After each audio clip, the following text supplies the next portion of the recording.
some really good things defensively. It was a throwback defensive game for us to hold them under 100 and under 40%. They had been playing well recently, and I was pleased to see that defensive commitment.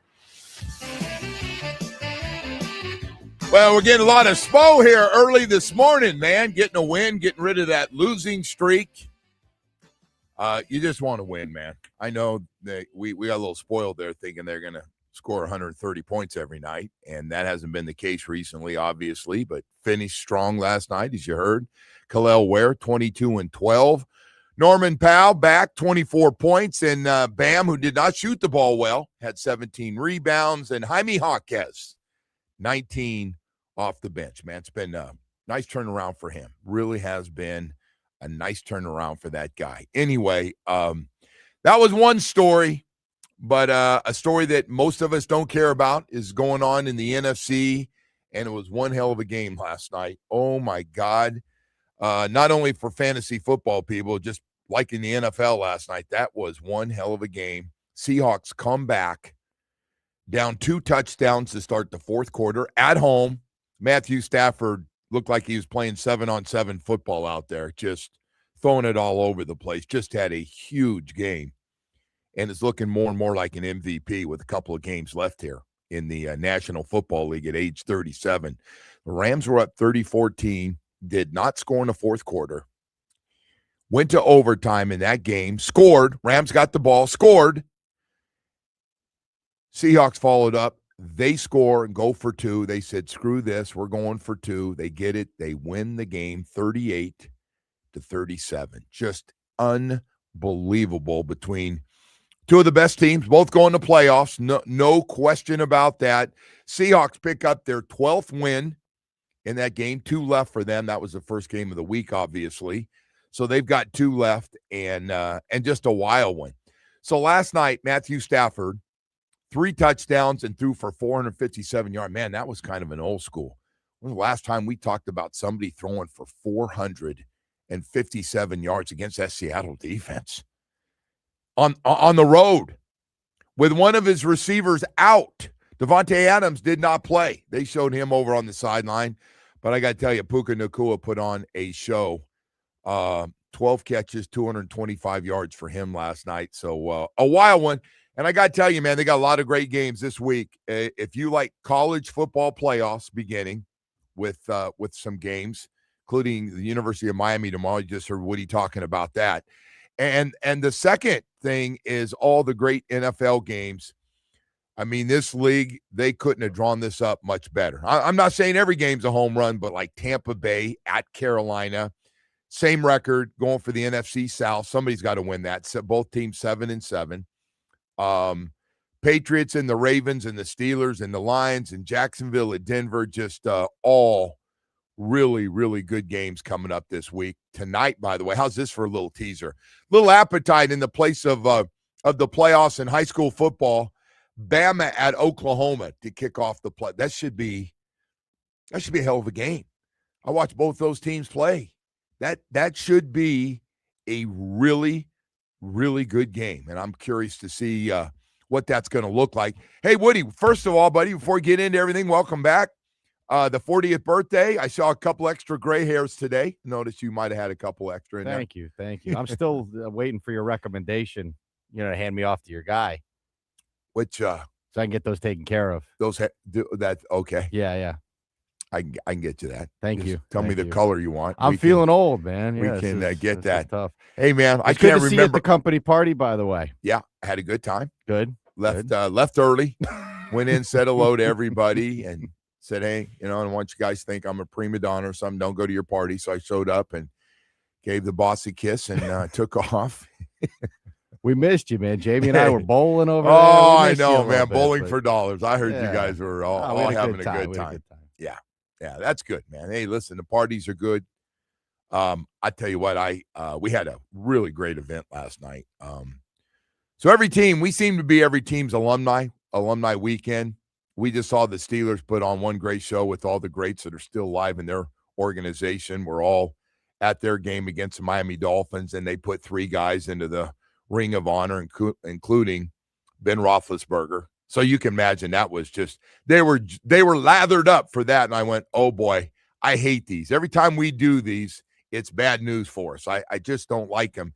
It's like there's enough into this game. We don't need all those guys. And they were jumping into Mike Tomlin, acting like a bunch of little kids. They showed Mike getting all fired up with all the former greats. I mean, guys that have won Super Bowls and all the great players that the Steelers had, and they've had a bunch. And I go, oh boy, I looked at Jimmy. I go, oh, this is not a good sign. He goes, well, what do you mean? I said, oh man, they got him out there introducing every one of them, and you're like, oh boy, here we go. So last night, man, Nat Moore and the Miami Dolphins put together 60 years. Woody, this thing's been around for 60 years. Miami Dolphins have been in business for 60 years. So had a celebration, and a lot of alumni came in last night for it. And it's a 4-day event, including a golf tournament on Monday. But it was really nice. And it always starts for me watching Larry Little and Larry Zonka sit next to each other. I said, now we can have a party. That was the start of it, man. That was the start. I would have loved to have been there. I know you're not going to share the conversations, but I'm guessing everyone has their opinion on what's going on. It was a talk show. They wore me out, man. They wore me out. Take it. I've gotten a lot of it, man. I was even working and I got a lot of it. Think about this one. You walk around and you see everybody either playing with guys that were there. A lot of my guys were there from the 80s. A lot. It was great. Got it from them. And then the older guys been sitting back watching this. And then some of the younger guys came in. I saw Ronnie Brown and some of the guys, and Patrick Surtain's back. Really? He was back with his beautiful wife. I saw those guys. All those guys had their wives with them, except me last night. And so it was. We just in it. It all went back. Everything was Tua. Well, what's the? I don't know. You're not going to share anything. No, I don't mind. What's the prevailing wopinion? I Are won't. People happy that he's benched? Are people like it's time to move on? Like what was the overwhelming? Oh, it was 100%. It was 100%. It was very interesting, the Tua stuff last night. God, I don't want to take away on this big day with UM and Texas A&M playing tomorrow at noon. But yeah, I don't want to say any names because those guys, they want to give they want to give their opinion, but they don't want to be, they don't want to be tied to it. Yeah. No, because they don't want to get a call or, like a lot of those guys are just at this point in their life and grandkids. I got you. So, but let me tell you, it was 100% Tua got to go. Really? 100%. Got to go. Nobody was like, but the interesting part was about Tua. He doesn't care about football. Got a lot of that. He got his money and doesn't care. Really? The smile thing, the laughing turned a lot of guys off. That's an old school thing, though. I saw the coaches yesterday. Do you buy that, by defending the coach? It bothered me a little bit. I don't buy that he doesn't care. No, I think nobody wants to go out and suck. I agree. Nobody wants to suck. I also think he's hurt, but they think. Well, you asked me, and I'm just telling you what these guys. So these guys were. He doesn't care. He got his money, and he checked out. And I got a lot of that. And by the way, I will tell you one thing: the guys, and it's true. This one is true. Don't be mad about it. He's going to make $200 million, and was not a very good quarterback for this team. The team gave it to him, and they're right. Yeah, the team not the first and not the last. Right? He didn't put a gun to anybody's head. He didn't come in. He didn't come in with a pistol and said, "Sign that contract." This happens, though. It does. Well, you would take the money? Yeah, of course. I would too. I don't fault him, but I'm just saying these kinds of things happen. Yes, that. But it is a super one of the worst. This one will go down. Giving him that contract, and then he just went. As soon as he got the contract, he just got bad. And again, I'm with you, Woody. I don't think he's going out going, let me just play like really crappy because I don't really care. And he looks that way when he's laughing all the time and you're down 21, he's laughing. It's a bad look, but hey man, and you're over on the sideline and you're kind of but I don't think I don't think he has a very good pulse on like reality, right? Like his press conferences are the worst. Oh, the worst. He's taken that to a whole different level. But I just think he's like almost got like his head, like in the clouds somewhere, like he just doesn't live in reality. Yeah. So I don't think I completely disagree with that. He doesn't care. Yeah. I also think he's playing hurt. I do think something is wrong. There are some guys that think he's. Well, they were showing videos of him, Joe, like just a few years ago, and the guy wasn't this. Like he was somewhat athletic. So there's a lot of guys last night, and I heard fathers talking, not just former players, but I heard fathers and grandfathers talking last night, and I get it, man. I get it because I've got grandsons and a son, and I got a lot of he needs to quit. He's gonna get the money. He should never try to play for another team. Just take your money, and you're gonna take a little bit of crap that you weren't very good and stuff, but you need to take your money and stop playing football because they think the hits to the head have really affected everything else. His thinking process to his body, everything starts with the brain. And so a lot of people thought that, but he was the number one topic, and obviously the number two topic is the head coach. And listen, man, I mostly listened because I realized early on I did get in a conversation when I got there with one guy, and then I said, I'm not going to be able to do this with everybody. So I just listened to most of the guys. What do people think about Mike? Needs to go, I'm guessing. Heavily must go. Yeah. Not everybody. And I like Mike, Joe, but if you're cleaning house, man, if you got the big three, like if Chris is gone, well, that's Tua's what gone, their thing is. You got to have a fresh start. You can't do 2 out of 3. Let's just fresh start the whole thing. So there was a lot of that stuff, and there's a belief, and I don't know if it's the case anymore. I really don't. I'd be making it up, and I've made enough stuff up or been wrong about enough stuff to not say it, that he gets these guys run all over him, and it's a problem. So anyway, it was all over. But listen, there were guys from, like I said, guys that played in the late 60s to 70s, or like Zonk and Larry Little were there last night. And it went right into, I'm trying to think of some of the, there were a lot of different guys. I didn't see everybody there, but it's a huge crowd last night. And all the guys had, Wise with them, and a lot of guys had flown in town. So it was a real nice evening. That's where I want to, and the Dolphins did a nice job with it, with the sponsors, and really did it up nicely last night. So it was great. A lot of the sponsors were there too. And listen, they go through it. They spend a lot of money, man. The sponsors, they like football, obviously, and they like socializing. But let's not forget what this thing's still all about. It's about winning football games. And we just finished up with that loss last game, 25 years without a playoff win. Matter of fact, we've gotten to the point now we don't win. We don't get to the playoffs the last couple of years. So anyway. That's got to be stunning to those But guys, the right? other question is, man, and I got a lot of Mendoza loving last night, is how do we find the next quarterback? And there's one thing we all agree on. What are we going to until we find a quarterback, we are going to be behind the Patriots and the Buffalo Bills. We are going to be behind them till we figure out and find a quarterback. And you can't disagree with that one, man. What was your answer to that one? I said I have no answer for it. I said I am. Well, you're picking towards the middle of the draft, essentially, right? I think that somebody said last night we're picking 11th right now. Yeah. Okay. Yeah. Anyway, Mendoza ain't gonna be there at 11, but you could certainly move up. No, we got a lot of time. Woody, come back and we'll talk more about this stuff. But we got UM already there, man, at Texas A&M, getting ready for tomorrow's 12 o'clock start. Carson Beck and his offensive line and their pass protection. Man, we got a lot of good stuff to talk about with all that stuff, plus everything else going on right now. We'll take a quick break, and I do want to take a second during the holiday season to tell you about your South Florida Chevy dealers. I sure hope you get a chance to, if you're in the market right now for a new SUV, midsize, the big boys, over to the truck family, man. We've got the best products we've ever had by far.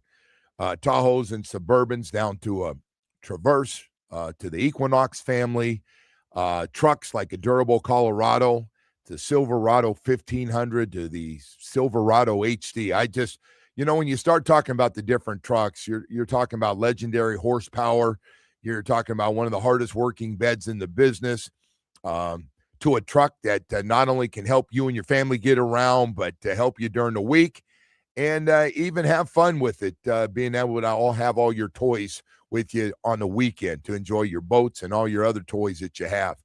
We got a truck, absolutely, and an SUV perfect for you with great deals going on during this holiday season. With 14 dealerships throughout South Florida, man, you can't go wrong. Whether it's a midsize, full-size, or heavy-duty truck, boy, a Chevy truck will never let you down. You got to go find out for yourself. Take a test drive, sit down, get a holiday special going on right now at your South Florida Chevy dealers. Today's topics are sponsored by Local Plumbers 5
All right, we're finally back, and we say good morning. Happy Friday to everybody out there, man. I say a happy football Friday.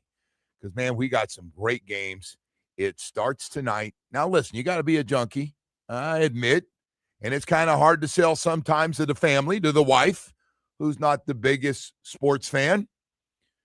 College football game tonight. Got to be honest, man. Bama at Oklahoma. That could go either way. That should be a hell of a game. And not just that, but we've got Saturday. The NFL decided now it's time for us to start playing Saturday games. And so you've got that going.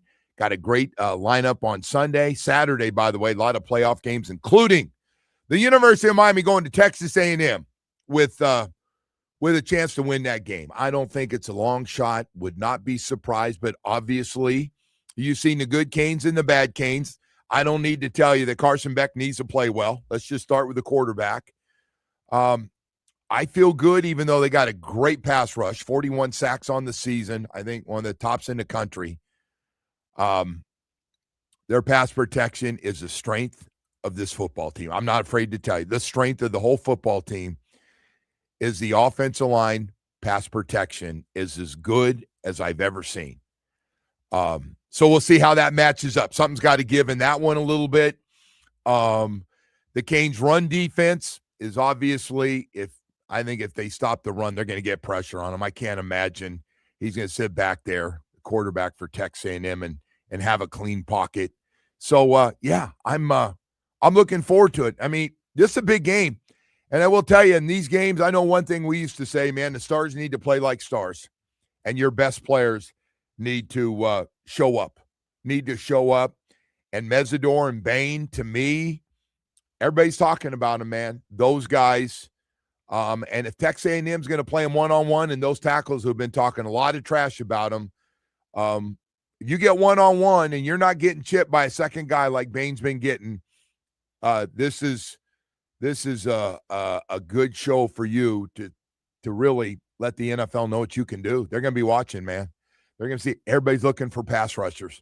Everybody at the next level, obviously looking for quarterbacks. Hello, we're the Miami Dolphins, and some other positions. But yeah, that's a big one. So looking forward to seeing what it's going to look like tomorrow. I do know two things: you can't friggin' turn the ball over. Everybody knows that, and we can't come out of this thing with like 14 penalties or 12 penalties. Because Texas A&M does turn the ball over a lot, especially that guy throws a lot of interceptions. So I think they got a chance there. Well, they do. So Carson needs to be the Carson Beck game manager, right? Well, Not the Carson Beck Louisville where he's just trying, to heave the ball downfield and force plays. You know what's amazing about Texas A&M? Just looking at them last night, yesterday in the afternoon, they got 3 interceptions. They got all these pressures, and everybody says it's one of the best pass rushes. These two teams have 2 of the best pass rushing teams in the country. Yes. But they don't get usually when you're getting a lot of pressure, you see, and sacks, you get a lot of bad throws, tip passes that end up getting intercepted. They got 3. It's weird. Just a weird number. I know that their quarterback has multiple interception games, like 3 of their last 5 games. So, well, listen, he can run. Shot there, he does, and the Canes have seen a couple teams now that have really good running quarterbacks. I think that guy at South Florida, who I'm guessing a lot of teams going to be interested in if they can't keep him up there. I don't know if he's committed to him staying yet. I'm trying to come up with some money to make that happen.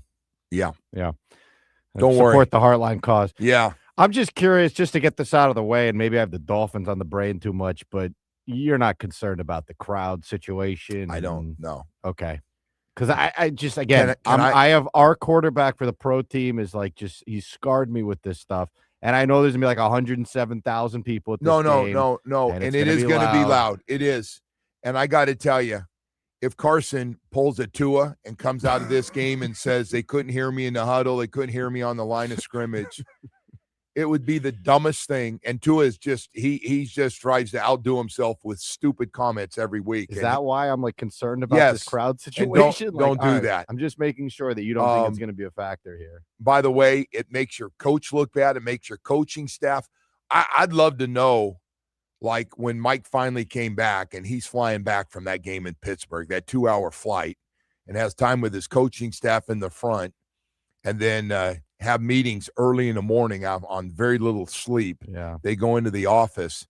I'd like to know what finally set him off, either before the game, during the game, or after the game, with stuff that Tua says. Because Tua says stuff, and people go, how is the quarterback not prepared for this? And they go, what is the coaching? First thing you do is, what is the coaching staff? I wasn't trying to lead you down this path again here. No, man. I was just curious if you thought, because there is going to be 107,000 people there. I get it. Like it is. And guess what? There's a whole bunch of that in the Big Ten and SEC.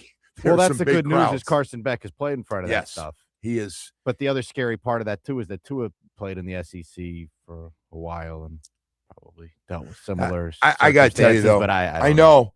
Instead of just sticking with the old, we just didn't play well and I got to play better. And, a lot of it's on me, and taking it as the highest paid player in the quarterback position on the team by far. Usually you just take the heat and leave it instead of getting into, they couldn't hear me in the huddle. We weren't on the same page on the line of scrimmage. And I'm like, hey, man, you realize you're not the only team that's ever played on the road. I mean, you realize everybody in college and pro, somebody's got to play on the road every week, and it gets loud. This game tonight is going to be loud. I don't think they're having that conversation. I think they're working on it. Hey, we've been out there, Woody. We've been out there and we couldn't hear ourselves. It was so loud what they had it. And it's nothing like a game situation, but, everybody's trying to get into it. Anyway. There's just a lot of stuff that we've heard over the last season or two with that team that, like, I never knew was really much of a thing. But I got to be honest with you. He has said 5 or 6 things this year for a guy that's been in the league 6 years now, that I'm just trying to be nice because he's already buried. About a home game, remember? He said, yeah, he did that. By the way, that's the first for that. He's had 5 or 6 things. You said you're going to do the best of, because while you're gone, I said you're going to have the best of, just of stuff that, like, people are going. I feel bad dogpiling the guy now. No, he deserves it, because it is head-scratching, dumbass stuff to say. It is. So it's just going to get vicious now, huh? No, it's not going to get vicious. It's just like. What happened, bro? I leave on Monday, and you tell me that he's going to be the starter going forward. I did. He's going to be the starter next season. I told you. And then I heard those sound bites from Mike. I was listening to the afternoon show that day, and I heard the sound bites from Mike. And I called you. I said, Joe, he's done. Yeah. That was the first time Mike did not commit to this. No. Dude. For and Mike, you could tell. Mike, something finally, whether it's going over the same thing, sliding early again. He did not want to commit to that guy. Reed's frustration to finally say, enough is enough. Enough's enough. And nobody went to bat and was a bigger cheerleader into his life. No one. Than Mike McDaniel. And by the way, and it's going to cost him his job. Mike made him a very wealthy quarterback. The wealthiest quarterback in the history, the wealthiest player in the history of this franchise. Wow. And again, I don't blame Tua. Tua did not come to work one day with a gun and said, get that thing signed. Definitely not his fault. That's on so everybody at the top. You think I got to tell you, man, I would do an investigation at the top, because Chris is gone, and we're dogpiling on Chris every day, which, by the way, deservingly so with him too. But he's gone and out. He's already moved on.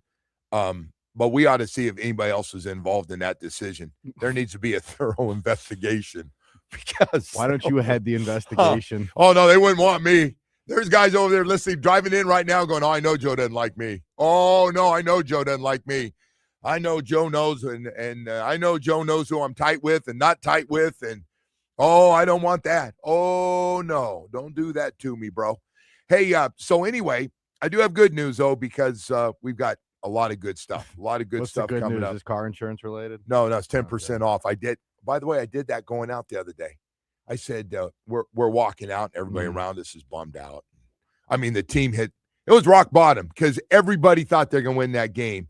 And not only did we not win the game on Monday night, we got our ass kicked.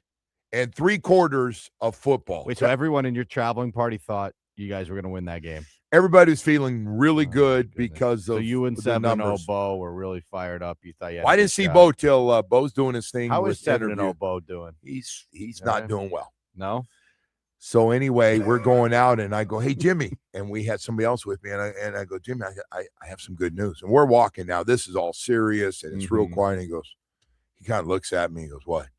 I go, "Man, I saved 10% of my car insurance. I just got a notice." He laughed. He actually he really went, you got him to laugh at that? He was like, and the other guys with us all laughed. Like timing. It's all timing. It's all timing when you say something stupid. All timing. Hey, I'll tell you what else is timing. We got to go to break here, man. We got a lot more stuff to get. I think we saw the MVP play again last night, even though they lost. I mean, Matthew Stafford didn't get done in the fourth quarter, which, will be considered. But my God, he went out through 3 touchdown passes and threw for 457 yards with one of his guys, some of his horsepower on the sideline last night. They didn't miss a beat. They did not miss a beat. And what a game. That could be the best game, Woody. Going to be hard to beat that one the rest of this weekend. Thursday night football, 38-37. Seahawks come back after being down 14 to win that game against the Rams, and now 12-3 and leading the NFC West, and man, looking like they got a shot for home field advantage throughout the playoffs. All right, we're going to break. We do have a lot more stuff to get to. Hey, Loctite Impact, man. They got it rolling right now. Official Impact Windows and Doors partner of the Miami Dolphins. So congratulations to Chev and the group over there. Protect your home with Loctite Impact Windows, Doors, and Roofing.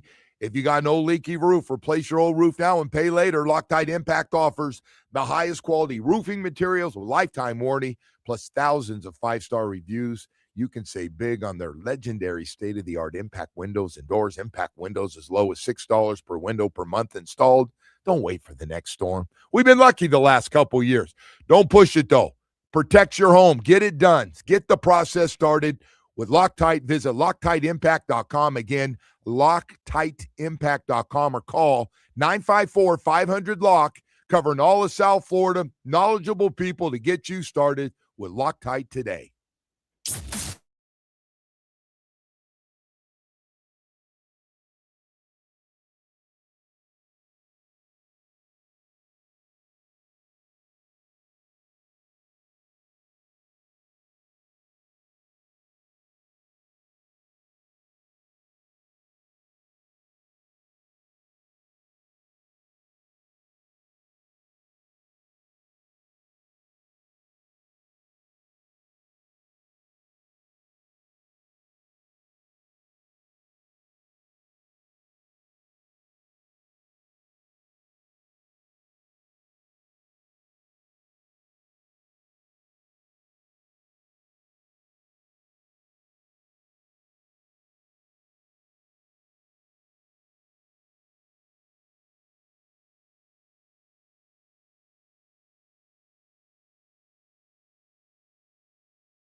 Joe, before we get back to it here, I want to let people know some good news. We do have Heat tickets to give away for the game on the 27th.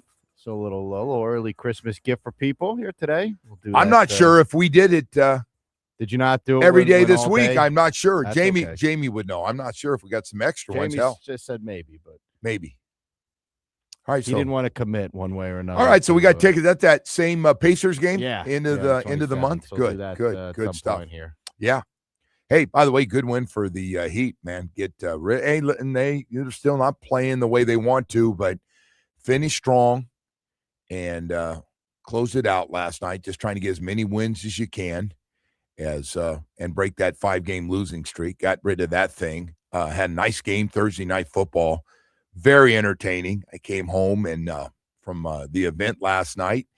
Watched a little bit and then got up this morning, saw the rest of that Matthew Stafford show, and it wasn't good enough.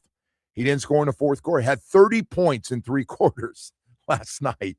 Looked like the Rams were like, all right, because a lot of people think the Rams might be the best team in football, and Seattle comes back in that game. Just would not go away. So anyway, we got tomorrow. It's here. It's finally here. We just feel like yesterday we were wondering if we were going to get in. It was a long shot. A lot of things had to go right, and it worked. And here we are. And so we'll find out what University of Miami is going to look like tomorrow. Rest, got some guys back. Everybody's got some guys back with this rest and the playoff system. I'm kind of excited about this playoff system. I don't know necessarily if they got the 12 best teams. I don't think they do. And but we'll find out. We'll find out the scores. Those games with the how big are they for James Madison and Tulane? 18.5 and 21.5. It's just not. Hey man, look, it's not good for business though. I don't think you don't need 2 teams in there. I think that was a mistake, but you need to let one in. Like, you have to let one of those teams play, or then just don't play. Like, don't even have programs. No, I get it. Like, but we always like to look at the results and then we smash it. Yeah, and they're probably because we're afraid of it. They will probably both get blown out. And so if that happens, this is why complaining. The big conferences are going to say our 3-loss teams should be in over those undefeated teams from those small little conferences. We take their players every day of the week. If they're that good, they're not going to stay there. They're going to be with us, and we'll go from there. So you agree that they should at least get one team in, right? I think it's good for business. Yes, I do. I think it's nice to know that you got a chance to get in there. Yeah, I saw Nick Saban called them like a AAA baseball team or something. No, he's right. In majors. No, what do you mean he's right? He is right. Don't act like those teams can't beat anyone, Joe. You think they got? Well, let's see. They might. No. They might both get blown out. Okay, then to what but Saban? It's not like group of 5 teams can't beat power conference teams. Not like it's like a crazy thing. Woody, we're not talking about all the power. We're talking about the best of the best. You're talking about the best of the best. Okay, you left that out. Why you wanted to talk? But that's about also supposedly the best of the group of 5. So anyway, my whole point is I just do think that those teams need at least one. Okay. Just to give them a little But taste. You can't get on Saban for saying it's AAA with those 2 teams. That's kind of what it's like. That's a little bit much. All right. Let's see. I mean, they're 3 touchdown spread. They're not 50-point underdogs. You think you feel good about losing by 3 scores in anything? No. Okay. No, but I also don't think those teams will hang. I really don't. I think they're bad. Well, then you're killing what you're saying about they all should get in. But I do think that. Well, then I don't get what you're saying. One thing you're telling me, let them get in to get their team to ass kicked. One team, not 2. You didn't need to let James Madison in. All right. I don't know anything about James Madison. I'm guessing they're going to get destroyed. Well, hopefully one of them hangs around, and then we won't have to have. James Madison had a football team. They're going to get blasted late though. In this season. They'll have a chip on their shoulder. But I heard what you probably heard, the size difference and all the things for those guys that study those games, that it just does not look good. It just does not look good. So anyway, we'll see. But boy, I'll tell you what, the big boys are going to go, and that's why we should get more teams. That's why Notre Dame should be in. We'll hear from all that stuff. I got a little Notre Dame from the Notre Dame. Boy, they're going to be salty when those two teams get blown out. Some of the Notre Dame folks will be, they'll be very loud. Although that AD, I think he's going to shut his mouth after his comments. He got blasted by everybody. Anyway. Notre Dame doesn't seem to care, though. Like, they're in their own world. Notre Dame wants to be in that playoff. They care about that. Oh, they care about that. They don't care about the rest of these games. Yeah. They're like, nah, we're not playing in that. We're not playing in that bowl game. Our product's too good to play in any of those things. If it ain't a college football playoff, we're not playing. We're Notre Dame. You're not. How many of those games you watched so far? Of the bowl games. There's been a bunch of them. None. Really? Not one. I had to look at scores to see, not one. Oh, listen, those bowls, you're going to have to be a big fan to watch them. You're going to have some dead time and doing some babysitting one day, and the baby's asleep, and you got to do something on TV to watch, and you still might not watch them. It's the equivalent of betting on preseason football, right? And you have no idea who the players are. Well, the other part of this is with the system, we already seeing a lot of guys hitting the transfer portal. Already have said, I'm not playing in your bowl game. I'm going to the transfer portal. That's what we're getting. Hey, I'll tell you what else we're getting here early in the morning before we get to the 7 o'clock hour. Larry Bluestein going to wrap up our high school football. Man, we're going to have the Blue Meister on. We had a couple of huge upsets. I got to tell you, overall, and I didn't get to go out because we were on the road for a lot of the games. That was some of the best high school football playoffs. I saw the highlights of all the games. They're all on TV. Amazing. Two huge upsets, and four big wins for teams in South Florida. We'll get into all that with Blue coming up here. Right now, I want to tell you about the main man, Anthony Caliendo. Oh, yeah. So let me just say this on behalf of Anthony. Are you ready to sell your business? Are you getting close? I don't care what size your business is, how long you've had it. All I know is you feel a little burned out. You're tired of being tired every day. You've been talking more and more about with the employee situation and the competition. I got to get out of this. It's time to sell. It's time. I'm done. I want to see what I can get for it. I'm ready to just go on a big, long vacation and call it quits. Well, the main man, Anthony Caliendo, can help you through the whole process. I'm talking about Anthony Caliendo at the Business Broker Experts. He is the best business broker in the entire state of Florida, and I'll tell you why. He doesn't just list businesses, he packages businesses to sell, and that's what makes him the best. He does it all for you. South Florida's booming right now. A lot of people relocating to South Florida. Palm Beach is on fire. Dade, Broward, a lot of people coming in, and they're looking to buy businesses just like yours. You're getting up early this morning, something you've been thinking about. Matter of fact, you just got a call from an employee. Not going to be able to make it, taking an early vacation. Hey, you need somebody to help you with the whole process, get you the perfect exit strategy. It's the most important investment. You know that. It's the time and sweat you put into it. You want to get a lot out of it. Hey, Anthony's got a program called the Biz Exit Experts Advisor Program. And listen to this. It can help you increase your business value by up to 71%. Hey, man, he's got some great programs. He can connect you with somebody ready to buy your business and pay you top dollar. The main man, Anthony Caliendo, dial 1-800-THE-MAIN-MAN. That's 1-800-THE-MAIN-MAN. Talk to him directly. He'll do it from start to finish. You got Anthony on your team, the main man. That's 1-800-THE-MAIN-MAN.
This update is brought to you by Doral Hyundai, home of the price detour. Lowest price. Visit us at Doral Hyundai, DoralHyundai.com. Starting with the Heat, who knocked off the Nets 106-95. Norman Powell led the way with 24. Khalil Ware had 22 and 12.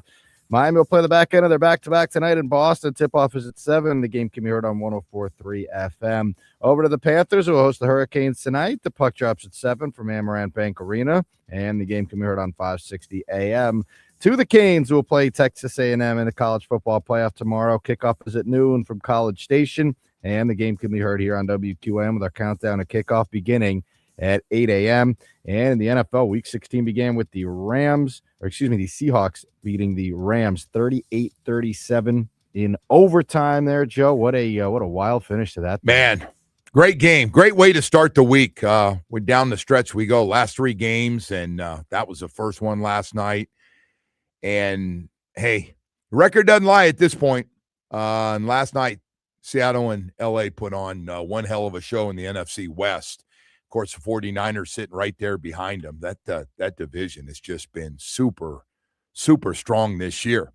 Anyway, we got a lot of great games starting tonight. Got one of the college football playoff games, Alabama at Oklahoma. And then Saturday, boy, we got a couple of NFL games. You got the rest of the college football playoff games, including University of Miami and Texas A&M. Woody, is that game at 12 or 12:30 start? Not. I know the coverage and stuff, but Noon. Noon. Yeah. Man, what a great way to go. Oh, I had a bunch of stuff planned tomorrow too. Oh, man. What do you got tomorrow? Anything? Well, it's just I've been on the road a few weeks, and this is family stuff.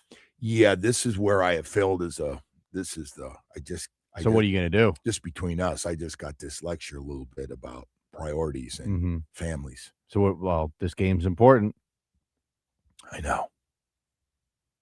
We'll give you a recap. What am I going to call you? Highlights. Am I going to call you every 10 minutes or check my phone? You want me to text you if anything big happens? No. Yeah, no. You don't have to do that. No, you just watch the highlights. We'll be fine. But man, it's just a great day. Just a lot of great stuff going on. Whether you're a college football fan or NFL fan in your fantasy football, and you got a bunch of your guys playing tomorrow, man, it's a good one. And then, oh, by the way, we got Quinn Ewers getting ready for his first start, rookie quarterback out of Texas against Joe Burrow. Now we're waiting to see who's playing with Joe Burrow in this game.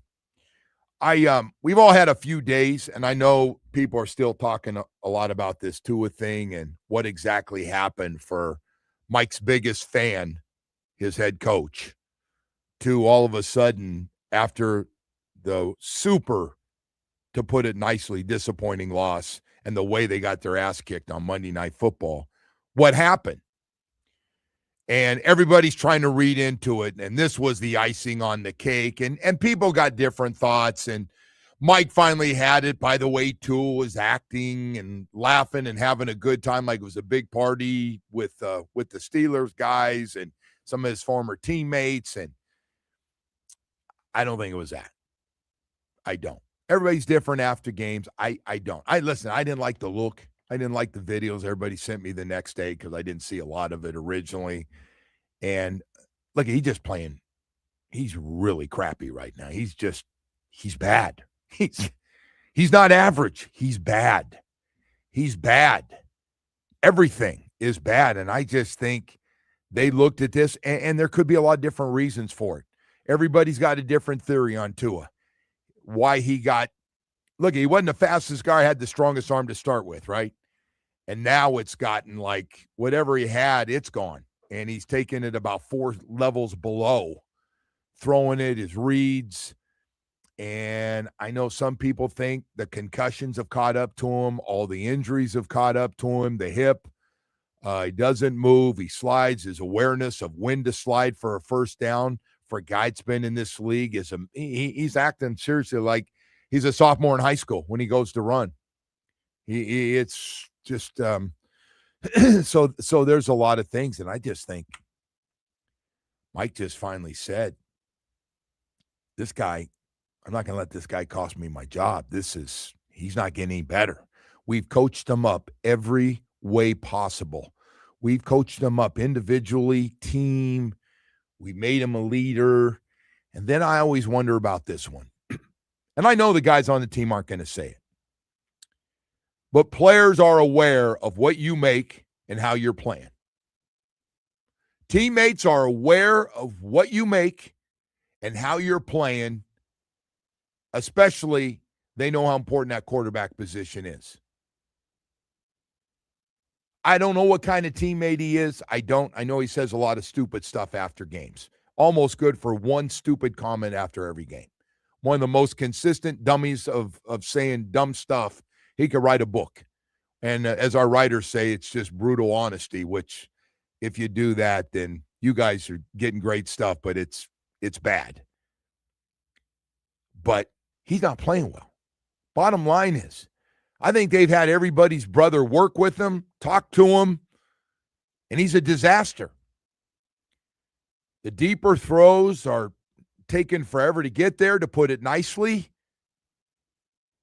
The reads, he doesn't see things. The blitzes are coming. He drops, runs straight backwards, gets set, can't even throw the ball away. Anyway. The weirdest part is he seems to get worse week by week. Well, right? Like the regression that you've seen from this guy just gets worse and worse and worse. So Pittsburgh had a lot of guys out on their defense. They just loaded up the defensive line and said, "Okay, Tua." But Joe, the reality is he played terribly when even the games that they won. Yeah, no, he hasn't. Like he was bad in those games, and it's like I don't know why everyone thought they were going to go up to Pittsburgh and win that game. I know I told you before I thought they were going to get blown out in that game, but I just don't know why everyone was like overlooking the fact that they weren't playing well in those games. Well, the Steelers weren't playing well was part of this. I know, but those were really bad teams that you were beating. That's true. And he was terrible in those games. Did you get any Tua fans, by the way, over the last few days? No. That are still defending him? No. Not one. That those days are done? What are they going to? This would be the greatest defending job of all time if somebody could come up with something creative why he should be the quarterback going forward. I think his career is over. I don't know that any team is going, because of the injury issues, I don't think any team is going to bring him in as a backup. Or, I mean, I know his days as a starter are done. But this could be it for him, Joe. And take his money. And I do know there are a lot of people thinks this all goes back to taking a lot of hits to the head and some of the bad he had some bad ones. He didn't have where he got up and he just kind of walked off and came back in. His stuff, the fingers rolling up, the eyes going back, his stuff looked bad. And a lot of people just think he should take his money and he should retire and go live his life and find something else to do. Go be a quarterback coach. I'm joking, but whatever you want to do when you got that money. I don't know if you want to go do that when you made that. And by the way, I don't blame the guy for the money. I'm not one that's hating on him because he's going to have $200 million guaranteed money in his pocket from a signing bonus as a rookie and this new contract. Any hate towards him on that is very misguided. Yeah, by the way, you're hating the wrong people. Don't hate Tua. Not his fault. They gave it to him. Hate the people that signed off on it. All of them. All of them. And it's got to be more than Chris involved. I get Chris is the main piece. And by the way, this is when people scatter like little rats and mice taking off, running. Chris had his pick of between him and who he had a choice of. One guy's not going to be in the league next year, probably. I don't know about that, Woody, but I do know Justin Herbert's playing really well. Well, he'll probably be in the league next year, I would think.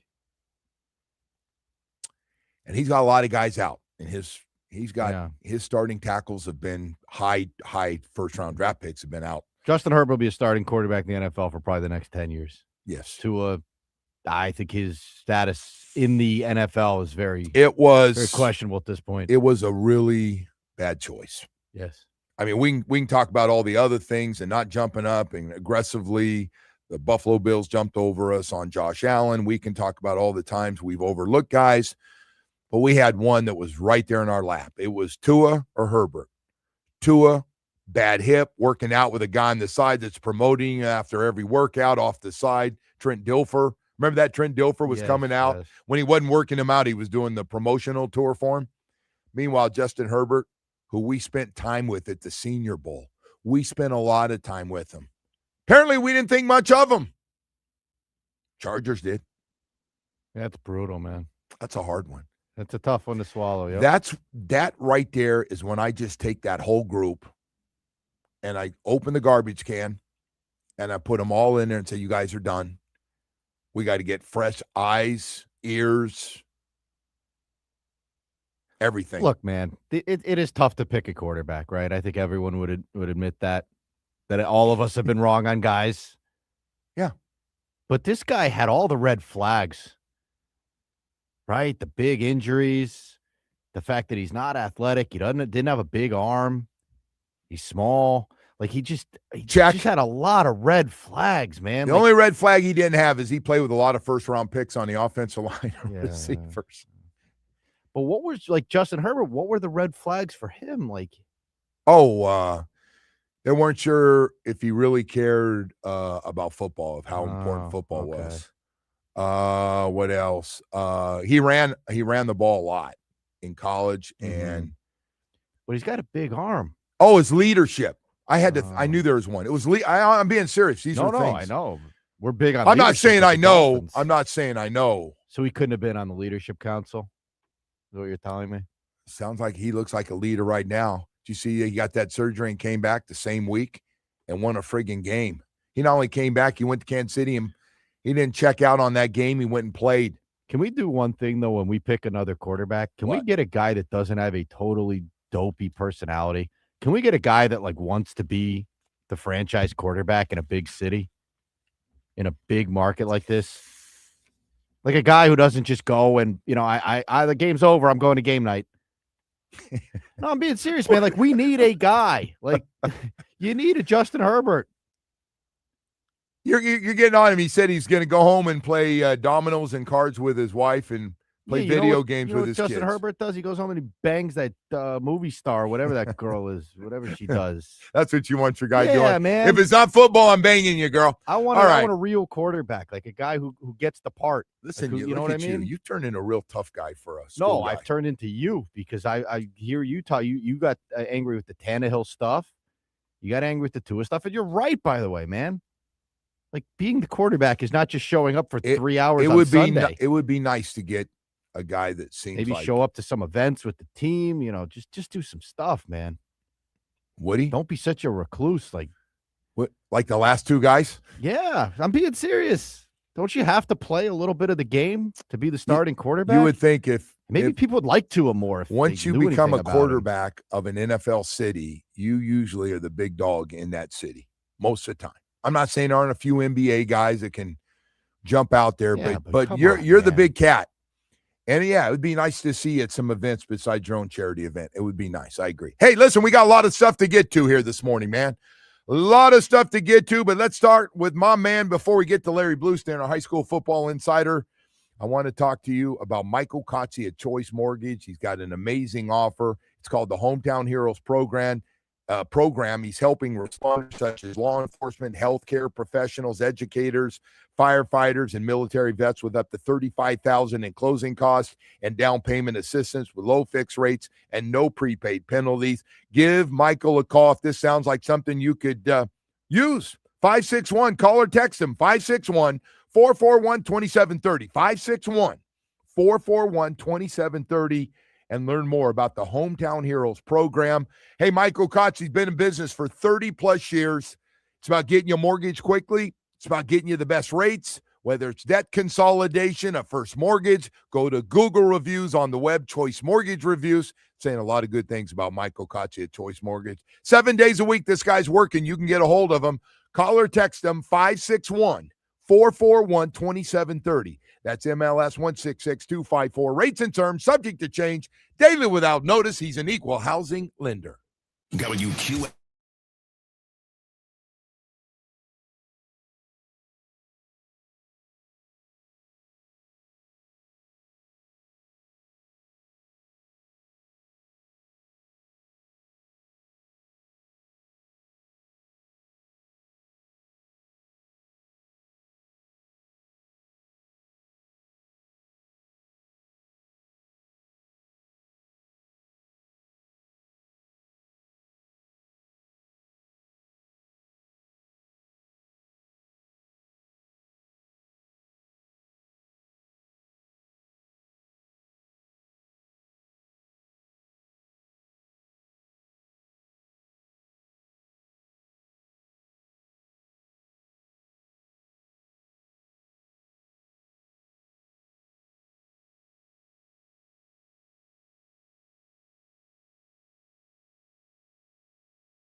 the Rams have 572 yards of offense, you don't expect them to lose. No. I mean, it's one of those games where, just things got away. And I mean, listen, you got to give Reigns credit. They never quit. They could have easily folded up when they were down by 12 or 14.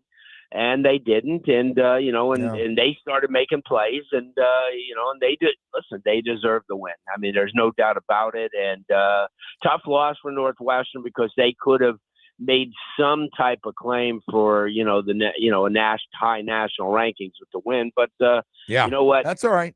Hey, listen, it was entertaining. It was an entertaining game, but really the most entertaining game came Saturday night with Lake Mary and Vero Beach. And, unbelievable finish. Unbelievable last play. They were up. Vero Beach was up all the way, 21-3 at halftime, kind of dominating the game. And they let Lake Mary kind of creep back. Noah Grubbs, who's going to Notre Dame, the quarterback. The crazy thing is and if you're a coach, you're up 27-19 with 17 seconds left, and you say to yourself, you know what? Let's just punt the darn ball away, But they decided to take a safety, which gave Lake Mary an opportunity at 27-21 if they just just somehow did a Hail Mary, so to speak, and scored. All they'd have to do is kick an extra point to win instead of scoring and then having to, score a 2-point conversion just to tie. So that was kind of questionable, but it was in the pouring rain. And the kid who caught it, ironically, Barrett Schultz, just signed with FIU 2 weeks ago. So he'll be playing poetic justice. Yeah, and it was a really, really good game. That's great, man. I got to tell you, let's get to some other stuff here. American Heritage Plantation, all those losses early in the year, and that Mike Smith team comes back and wins a state championship. Unbelievable. Back-to-back years. Coach of the year, going away. And in his post-game, when he was talking in the post-game press conference, somebody asked him, he goes, well, geez, you finished 9-5. He goes, we will schedule like that every year. Well, if we lose 5 games holding a trophy like this at the end, we'll take it every time. And, the adversity that they went through, losing Diabell early on, losing their running back, Jonathan Bueno, who was really a factor, having Brandon Bennett, their top wide receiver, is going to Florida State out most of the year with an injury. And they just persevered. And, they beat the University of Miami signee, Darian Coleman, and for the second straight year. Last year, they beat them with Malachi Toney at quarterback. That's crazy. And then the quarterback story this year was Leon Strutter, who early in the year leaves Northwestern, goes to American Heritage, and wins not 1 but 2, but his third consecutive state championship ring because he was with Central his freshman year. So a lot of great stories. Certainly, Wes Boca did a tremendous job. And it was Wes Broward's first go. Wes Boca knew, they had such a great defense, and got to give all these teams credit, that were there for the first time. Yeah. It's an experience, Joe, and then, you don't ever take it for granted, like Roger Harriet winning, for the let's talk about, because we haven't talked about St. Thomas and Wes Boca win another championship, but Roger Harriet and St. Thomas, and they put an ass whooping out there, how good they were. And that's 7 in a row. How good. I know they lose their first game. They came back a little bit short in that first game against the Southern California team. But outside of that, is this the best team in the state of Florida, St. Thomas Aquinas?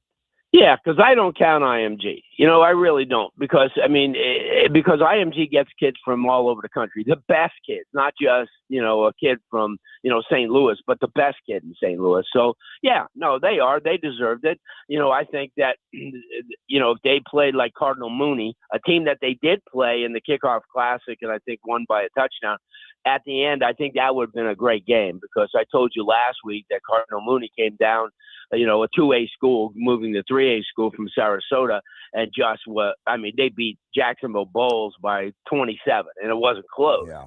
So I think those two teams, 100%, when you take a look at, just trying to get to the, state championships once, how many, how many people have you known throughout your life say, oh, I wish I could have gotten the state championship? Yeah. 7 in a row. And there's guys on that team, plenty over the last couple of years that have won 4 straight state titles, which is mind-boggling. And they do a great job.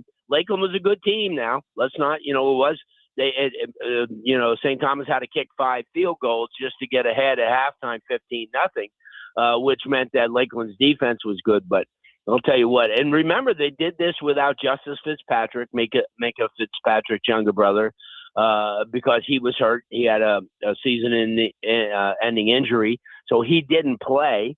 And that hurt because, remember, he was really the second wide, as well as being a great defensive back. He was the second wide receiver most of the year behind Julius Jones Jr. So, no, what a great – and they're going to be, obviously they're going to be back again. And I think everybody will be. I think Chaminade, they're going to regroup. They had a freshman quarterback who looked a little bit like a freshman in the state title game. They had to rely on Derek Cooper, who won the Nat Moore Award, and Derek, and I think that Jack Daniels from Cardinal Newman was ready for that. And boy, Jack, what a great season for Cardinal Newman. And 100%. Hey, by the way, 100%. real quickly too, congratulations at the end of the day, Cardinal Newman, West Boca, St. Thomas Aquinas, and American Heritage Plantation. Yes. It's strange that I didn't mention a Dade County team winning a state championship, but anyway, I got to get into this. That what's going on right now. You're aware of it. Right after the state championship game, the transfer portal is alive and well. I've had an amazing amount of parents call me. I mean, from good teams that are going to transfer their kids, finding out where other kids are going and they want to go. I didn't realize, Blue, it's your world that you're in every day. But so they're finishing up this semester, and there's going to be an amazing amount of kids leave all these schools, even in good programs, to go to other programs. Yeah. I was surprised to find that out. I don't know why. And here's the thing. Today's their last day, okay? That puts it into more perspective because, remember, the next 2 weeks are holiday. So, you're in Christmas and you're in New Year's, and then all of a sudden, January 6th, you start the new year. And these kids – so this is a lot of these student-athletes' last day, although there's a lot of kids that are going – to public schools that don't, they go homeschool, which is another 6-hour show. But this happens every year. And it's kind of like someone asked me the other day, aren't you surprised? I said, no, there was 335 kids that left last year in Dade and Broward alone from one school to another. But I do want to credit you. A couple of years ago, you had asked me, you go, have you ever heard of this kid named Fernando Mendoza? And I said, yeah, he's going to Yale. And you said, no, he's at Cal. And I said, oh, wow. But I still remember when you called me that day and you asked me if I had ever heard of him. And I knew he was going to Yale because obviously he's a nerd and he's got like a 1500 SAT and he's a brilliant kid. But you were the one that kind of alerted me that he was actually going to Cal. And I didn't know he's going to be this good. To walk on at Cal and now potentially be the first quarterback taken in the NFL draft. No doubt. And you know what?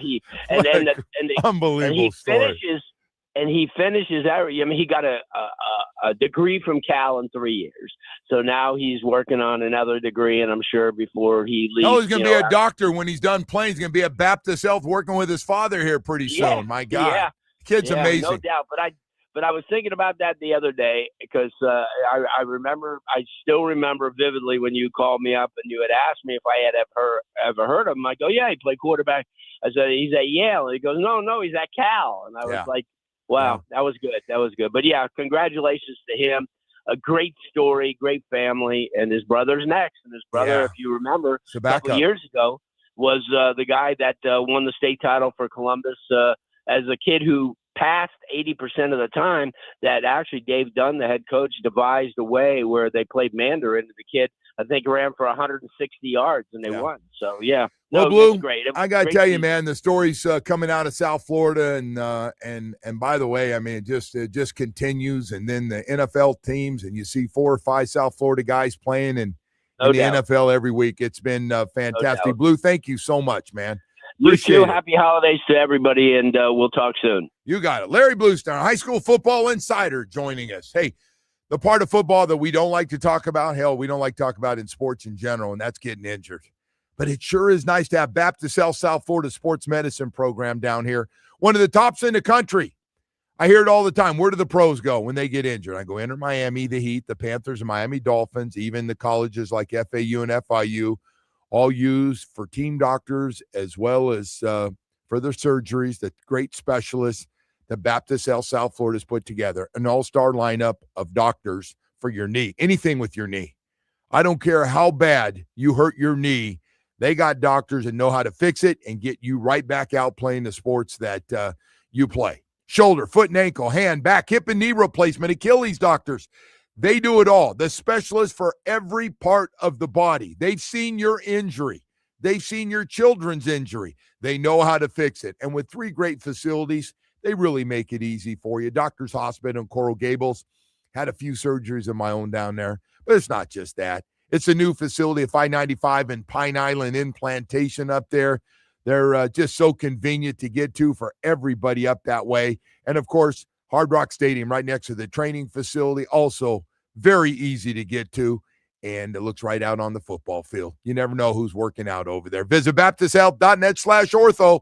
One goal, man, one goal. Let's get you healthy. Back out playing the individual and team sports you love the most.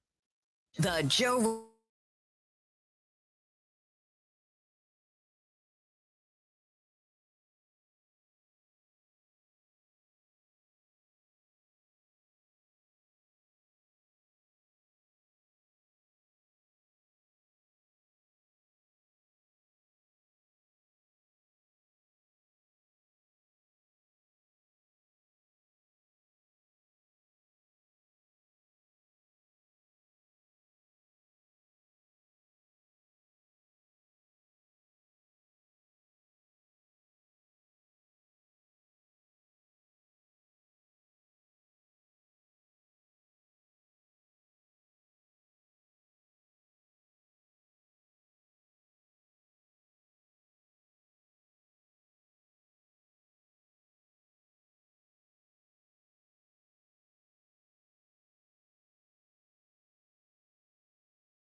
It's time for Hollywood's headlines. Without further ado, here's Hollywood.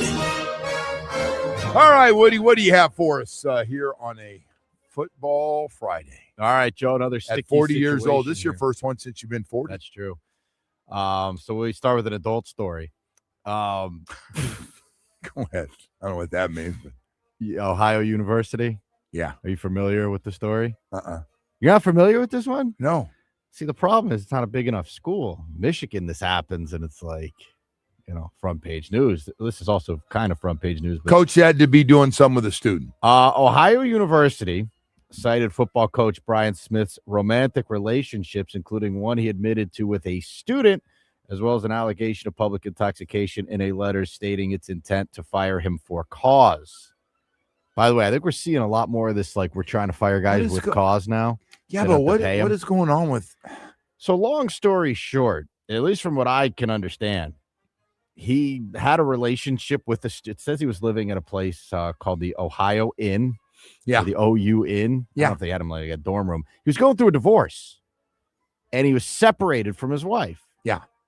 And he had a relationship with a student, which is like, that's a I big think no-no. that's okay. No, it's not a big no-no. Why is it a big no-no? I don't think head coaches should be sleeping Yeah, I with mean, students. yes, no? in theory they should not be, That's it. but I don't think that it's like, You don't think it's what? not, well, his attorney doesn't think it's a fireable offense. I'm guessing the schools would prefer you leave the I think, students yes, and their if they parents would like to know that the professors and coaches aren't banging their children. Yeah, but what about Bill Belichick? She's 24 years old, dummy. Oh, and there's not a lot of college students that are 24? She's not at the school. She's out of the Could school. be. Mom and dad aren't putting her through to get a whatever, Woody. You're Anyway. going to go with there. That was a terrible example, but go ahead. Well, I just don't No, know. it's a terrible example. But you always bounce it to something to try to make it sound easier. I just don't know about this situation here, Joe. We'll follow it. It's I understand it developing happens story. all the time. Hell, we had an assistant coach that, matter of fact, when he left Cal, went to the NFL, and I used to see him, and he almost with my roommate was they were sharing something in common besides football. They're both sleeping with the same student at school at Cal. And one night, man, he was out, and apparently they were both thinking they were going to be at the girl, and it was ugly. And the guy the coach threatened to, like he was going to fight. He was a bigger guy. I don't want to give up too much. Anyway, my roommate said, "Hey, man, we got a problem. Let's take it to the head coach." And he goes, "Let's not do that." He said, "Maybe you ought to stick with your wife, man. Maybe you ought to stick with women outside of here." And it was very funny. So, long story short, here, Almost got ugly. the university president says Smith's extramarital affairs, including the one with the undergraduate student, brought disrepute, scandal, and ridicule, which violated the employment agreement with the school. There you go. I'm guessing it's in Not every extramarital- guy's well, contract, though. Would he? If the divorce isn't final, is that? I mean, it's still okay, right? As long as you're separated. Is it not? I don't know. I don't know, man. Is it still like? All right, whatever. Whatever. Moving right along. I don't know. Listen. Listen to me. What am I? I've broken every moral rule there is. So go ahead. All right, Joe. Barstool Sports is landing an 8-figure annual payday here at a Netflix podcast deal here. Looks like Pardon My Take, Spittin' Chicklets, I believe is a hockey podcast, The Ryan Russillo Show. They are going to be moving to the streaming platform in January. Wow. I assume this will just make Netflix more expensive monthly for everyone. Yeah. I also think this is going to be interesting to see because remember, Barstool had the deal with ESPN. It lasted like a week. Didn't go well. No. Because they tend to say stuff that's not like they didn't know that mainstream. before they decided to. Well, yeah, but Netflix, I guess you could do what you want on their platform because it is a private type deal, but we'll see how that goes. Speaking of Netflix, what? We got a little fight tonight? We do. Oh, we're going to get your picks on everything as we. I hope continue on with the Joshua. show. I'm going to be checking in. I don't know if I'm going to have a chance to watch it tonight or not. Sure. Maybe I'll watch it. Yeah, you will. Only for one reason. If I see you ringside, I won't be there. if I see you at this fight, they show you big fat head ringside. The only thing's going to make me happy tonight Is if he gets knocked out. I know, Joshua knocks his ass out. Do I say that every time this guy comes? But why can't you just be happy like if Paul knocks him out, because you'll know that I had money on him at plus 1,000 to get a knockout. So why can't you be happy for me in the betting public? You didn't tell me that. Well, what else are you going to bet on? You take Joshua? You're going to put up 800 to win 100? I'm not putting up any money. That's no fun. I just want to see a knockout. I want to see this guy like in a legit fight. And if this guy doesn't fight tonight, if this guy Joshua sits there and just throws a couple of jabs, I'm going to go, oh, my God. That's very the possible friggin' outcome. take is on again. It's very oh, my possible God. that happens. And he wins in a unanimous decision. Yeah. How many rounds they going tonight? I have no idea. But very, very possible if that happens. Yeah, I don't know any of the particulars on the thing except that I'm taking him at plus 1,000. All right. Jake Paul to get the knockout. And finally, Joe, here we had our first Amazon NBA Cup final. Drew 3 million viewers. That is up 3%. And the NBA Cup is not going anywhere anytime soon, as they have this thing through the 11-year media deal, which runs through the 2035 season. So, Joe, you'll be like 80 by the time the deal is up here. Yeah, not a fan. Of the NBA Cup? No. Well, the Knicks won something. I get it. They won. They looked happy about it. Let me see. You think they were celebrating? They have a little parade out in front of Madison Square Garden. We won the cup. I don't know. They look pretty psyched about winning it. Yeah, they made an extra $500,000. Now, you know what their fan base saying? That's great. Win a friggin' championship. Texas says if Jake Paul wins, you know this is rigged because he's a true heavyweight. There's no way standing Hey, man, look, I hope it is rigged. What's Paul weight? What did he get his weight up to? I have no idea. Why do you keep asking me these questions? I don't know. I don't know how many rounds it is. Are you a boxing guy at all? Do you ever pay attention to any of this stuff? This isn't boxing. What is it, wrestling? It's something in between. I don't know. It's honestly something in between wrestling and boxing. At least he's not fighting some washed up UFC guy. By the way, speaking of washed, I did see Anderson Silva's on the card. Washed up UFC guys. Man, nothing like seeing him get knocked out in Miami. That would be beautiful. I know you would like that. Oh, I know you would. First round. I want to see a Mike Tyson special. You like him? Do I like Jake Paul? Yeah. Yeah, I don't have any issue with him. Yeah. I know you do, but he's done very well for himself in that sport. You got to admit. The fact that we're talking about it. He's a marketing guy. But I think he knows a lot of people are just hoping he gets hit on the chin. Well, I think Floyd, and won't do it again. Yeah, but Floyd Mayweather did the same thing. Yeah, but he could have. There's no question he held him up. No, but I'm saying just in general in Floyd's career, like that's why you watched his Plus, fights, Floyd didn't pay him, took the money, out. and made sure he didn't get any of the money. Floyd put a Floyd on him. Took all the money. I think he's suing him still, trying to get money from that thing. Hey, you owe me money. We'll get your pick on this thing later, though. We got a lot of stuff for you to give your picks on in the 8 o'clock hour or whenever you want. But how am I doing overall? Just give me. You're doing really well. You're over 500 on the year, which is good. But this is when it gets dicey because we got college football games. You have to give your pick on every one, on all the playoff games. First of all, we got big spreads. All right. And then we got some NFL games. This is a very tough week of NFL spreads. All right. Well, listen, we got 8 o'clock hour coming up here. And the show that never follows format would like to continue. So right now I want to tell you about Atlantic Men's Clinic. ED and low T, man.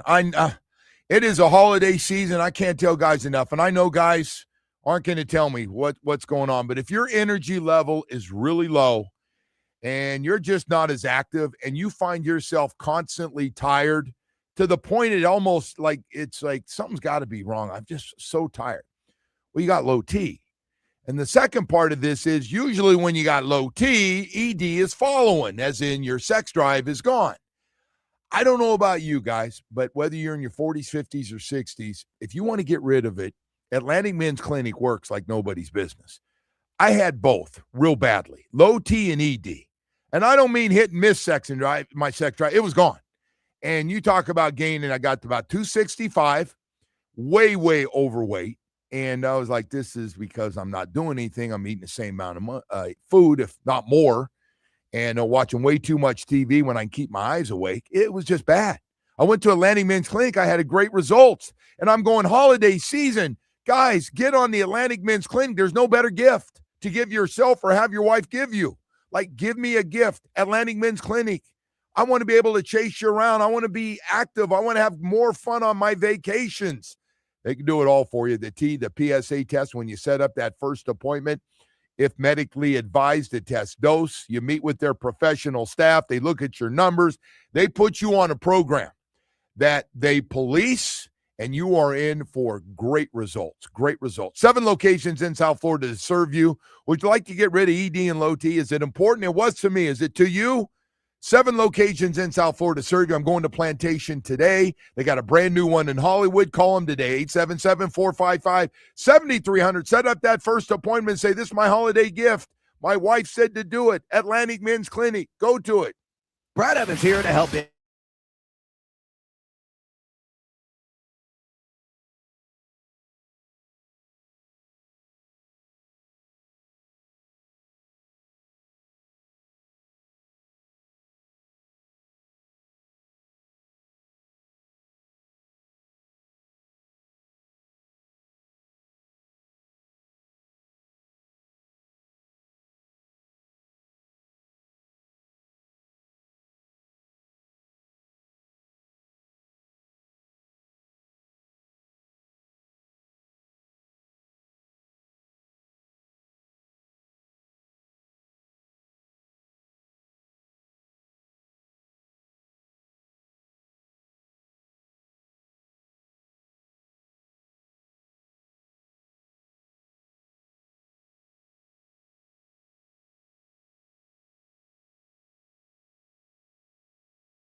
It is brought to you by Doral Hyundai, home of the price heat, our lowest price. Visit us at Doral Hyundai, DoralHyundai.com. Starting with the Heat, who knocked off the Nets 106-95. Norman Powell led the way with 24. Kalaware at 22 and 12.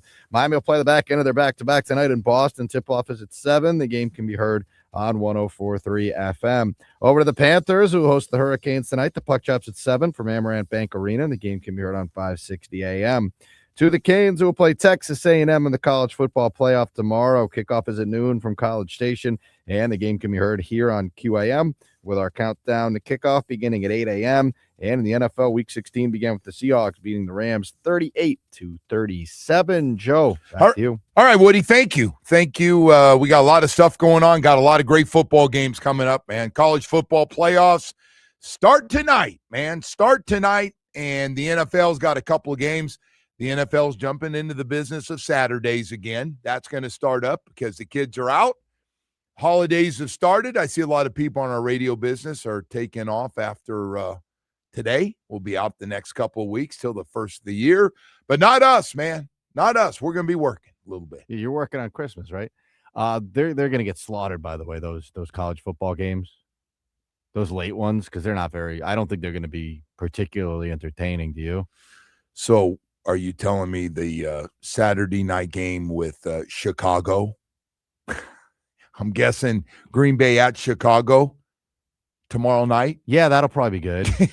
I'm guessing people are going to watch that game instead of James Madison, whoever's playing tomorrow night. In the tomorrow night, the two small schools are playing tomorrow after Miami. There's 4 games. Oh, that's right. So you got the one tonight, which is a good one. Well, listen, you got the one at noon, which is a good one. I'm only in for a couple. Like I am in for. Oh yeah, I think you and a lot of people are not going to watch those late games. But Green Bay at Chicago tomorrow night, and all of a sudden, all the other sports are like, great, friggin' that game. I mean, the NFL could at least let the college football playoff have its own day, can't they? Nope. I mean, my God, man, like you already stole Christmas. Yeah, no, they just and they're getting all the karma for stealing Christmas. By the way, they're going. See that? No Mahomes. They're getting all the karma. Their games stink now on Christmas. How much you think that's going to affect ratings?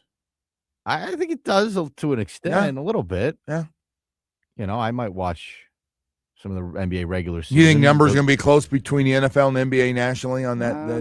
So many players are managing their loads in the NBA. Oh no, Christmas. Hey, I think that the commissioner Adam Silver sent out that little memo. Hey, if you can play. It's Christmas. So we're going to have a lot of eyeballs and play. And a lot of people are going to be having 2. They're going to do the like my brother-in-law for Christmas does the 2 TVs next to each other out in the backyard. It's beautiful, beautiful setup. And you can watch NFL or NBA. Well, the commissioner's got to be like, hey, listen. We're paying you guys 6 figures each game. Would you mind, maybe playing on Christmas? You know what's weird? So those guys got a check for 500 and something thousand for the Knicks players for winning the cup. Yeah. And I was just thinking the other day when you were talking about breaking down Jimmy Butler and Steph Curry's when they were sitting next to each other after they had lost the night before in Orlando and decided not to play here. Yeah. And you said one was making like $600 a game, something like that, $600,000 or $700,000 a game, and it's just you realize like, oh yeah, you're right. They're making 50, 60 million, and they're playing 82 games. Yeah, you're right. It's crazy. How motivated are those guys to win that cup? Not everybody makes that money. Into it, man. The Knicks seem pretty excited about it. But if you're one of the top guys and it's not a championship run where all of a sudden at the end when everybody will be playing every game, trying to make it and have a chance to win, I just don't know if the cup halfway through does anything to you. But well, look, the reasoning behind the cup is sad, right? Because you can't get your guys excited enough for regular season games. So you have to find some weird way to motivate them to play. Even though you would think these insane contracts would be motivation enough, but they're not. So that's the whole point of it, right? To try to get guys, to care about the regular season. We have guys in the NFL. Don't give them a hall pass. We got a lot of guys in the NFL have been signed off by doctors and say, I don't think I'm healthy enough to play well. Yeah. And, they talk their agents and give a heads up, and they go, yeah, you need another week. And a lot of teams go, hey, if you don't feel good, we don't want to lose you, so take another week off and just get ready. And they don't practice hard. Nobody's practicing hard in the NFL or NBA these days. You can also dog it in an NBA game, right? Take some possessions off here and there and Jimmy Butler it. You can't really do that in the NFL. Man. I don't think around in the NFL. You go half speed, you get killed. I will tell you one thing about Spo. This is not a Spo issue. So Spo, don't lump him in with No. I'm getting ready to say Spo has one of his guys that look like they're giving you about a minute of time off. He'll take him right out of the game. Well, we saw what happened. Ask Khalil Ware. He didn't see the effort. That guy, he's getting 20 and 14 a night, and then all of a sudden, I don't know what he did, but he was not playing a lot of minutes coming off the bench. Then last night, of course, Spo's old school, man. You don't have to group Spo in with the rest of that. Well, I think a lot of those guys, maybe they're not old school, but what are you going to do when your guys say, I can't play? I'm hurting. And the trainer goes, hey, he said he can't play. He's got a slightly sprained ankle, or he's got a little sore muscle in his shoulder. I don't know. It just gets old. It does get old. Well, that's why you have the cup. So I never excited to play. I never won the championship, the NBA championship, but I won the friggin' cup in Vegas. Yeah, well, the Knicks ain't winning the championship this year, so at least they got that. Not as long as that guy in OKC. No, that guy is. Yeah, they haven't lost very many games, huh? No, they just keep on. And, man, that's a mature team for a bunch of young guys. The way they talk and the way they act, and it's business trips, and they are unbelievable. Hell. You've been out there, right, to Oklahoma City? I have. Is there anything to do there? Or yeah. Is it bad as we think? It's got money, obviously. But it's got money, and they love their team. Yeah. Not much to do out there, though. I'm guessing not. No. You didn't experience the nightlife. You're not too far away. I don't know how far you are away from Oklahoma Sooners and going to their stuff for your football fix and all that. I don't know. I think they do well, though. I think financially it's a pretty good market. A lot of oil around that oil area. Money. Yeah, a lot of oil money. Yeah. You come in off the airport, and there's a lot of oil being pumped up. The old thing's pumping the oil. Just hand you a bottle of oil when you get everywhere. Off the plane there. Everywhere. Anyway, I don't know, Woody. I don't know, man. Hey, this thing with Quinn Ewers going to start at quarterback. Everybody wants to know the game plan. I know the game plan. You're going to run the friggin' ball. Cincinnati struggles to stop the run. They're dead last against the run, giving up a zillion yards. Their defense is dead last. They're going to try to run the football. But Quinn Ewers is going to throw the football too. I mean, he's not going to throw it 5 of 7 times. He's gonna get a chance to throw, and I would just ask everybody to take your patience pills with him, because there could be some stuff that looks like he hasn't played. Hell, here's a weird part. They go, hey, do you ever get to take any reps? He goes, no, I'm just scout team. I just go down with the scout team and give the defense a look. And outside of that, I don't get any reps. So he's getting 2 days to practice with the starters, and then he plays. Cincinnati is going to throw every blitz and every look possible at this young guy. That's just the way it is in the NFL. They know he hadn't seen it. They're going to go back and look at the little bit he played against Cleveland, which wasn't pretty. It's a great opportunity for him, though, man, right? Are you still on the team of, let's win as many games as we can? You still on that thing? You don't care anymore, right? No, I don't care. Okay. No, Thank you. I don't. Thank you. I don't care. Speaking of not caring, what's up with Zach Wilson, man? The hell happened there? If I was Zach Wilson, said he was frustrated, I would say I got 3 games and I'm going to be looking for a new home. Well, what home is there left? Brian Baldinger said not much. Baldy says he's got a terrible reputation and work ethic. That way. Well, there must be something. because physically, just to watch him warm up, you go, I see why he was a second overall pick. I don't know what the knock on him is. Mike thought he could rehab him. Remember, that was the first guy Mike grabbed in free agency. He jumped right off of Denver, liked him, but they didn't play him because they didn't have Bo Nix, and bam, they brought him here. And I also don't believe they're doing like the best interest of how to, winning games. I don't, I know Mike keeps saying like, we're going to do the, what we can to win. I don't think playing that guy is probably your best option, but I am happy to see him play because worst case scenario, you just get blown out the rest of the season, move up the draft board. I don't know how much right? you can. I don't. I mean, I know. Well, who cares? Like, I mean, that's the worst case scenario is you get blown out. 10th or 11th. We still have the bigger issue. If you want to go the bigger issue, and you're looking ahead, which you do, you always do. I'm looking ahead since week 2. Exactly. You've been looking ahead all season. I know. You made it clear. I know. I know where you stand. But find a quarterback. Got it. You got. It's the same thing we've been talking about for 25 years. How are you going to do that? I don't know. Somebody's got to have vision and hit on a guy. Somebody's got to find a quarterback. I don't know how. I truly, for the first time in my life, I like Mendoza a lot. I do. And a lot of guys last night go get that kid Mendoza. You're not getting him. I agree. Right? Unless you move up. Yeah, but I'm guessing there's some teams. And by the way, here's a problem. Here's a problem I've noticed in this organization for 25 years. We don't move up because we never really have a conviction of that the guy's that good to go for. We don't. What Buffalo did to get Josh Allen. Yes. We would never do that because we're afraid if we miss and we give up extra picks, now we've whiffed on that and lost those picks. I might get fired. They actually do the opposite. They always move back and take inferior players. Well, you get more picks. Yeah. And then you got more guys that are just average. Exactly. I don't know, man. I am really frustrated. I'm glad this Tua thing's come to an end. But I am, it's like, okay, we got rid of it. And you're going, now what? Now it's kind of you step back and go, we did it. We did. Now what? Now what are we going to do? Now how we still got to find a guy like we got rid of what the problem is right now, but where do we find it? Because it's the most important position in the NFL and in sports. How do we find guy? And we're not the only ones.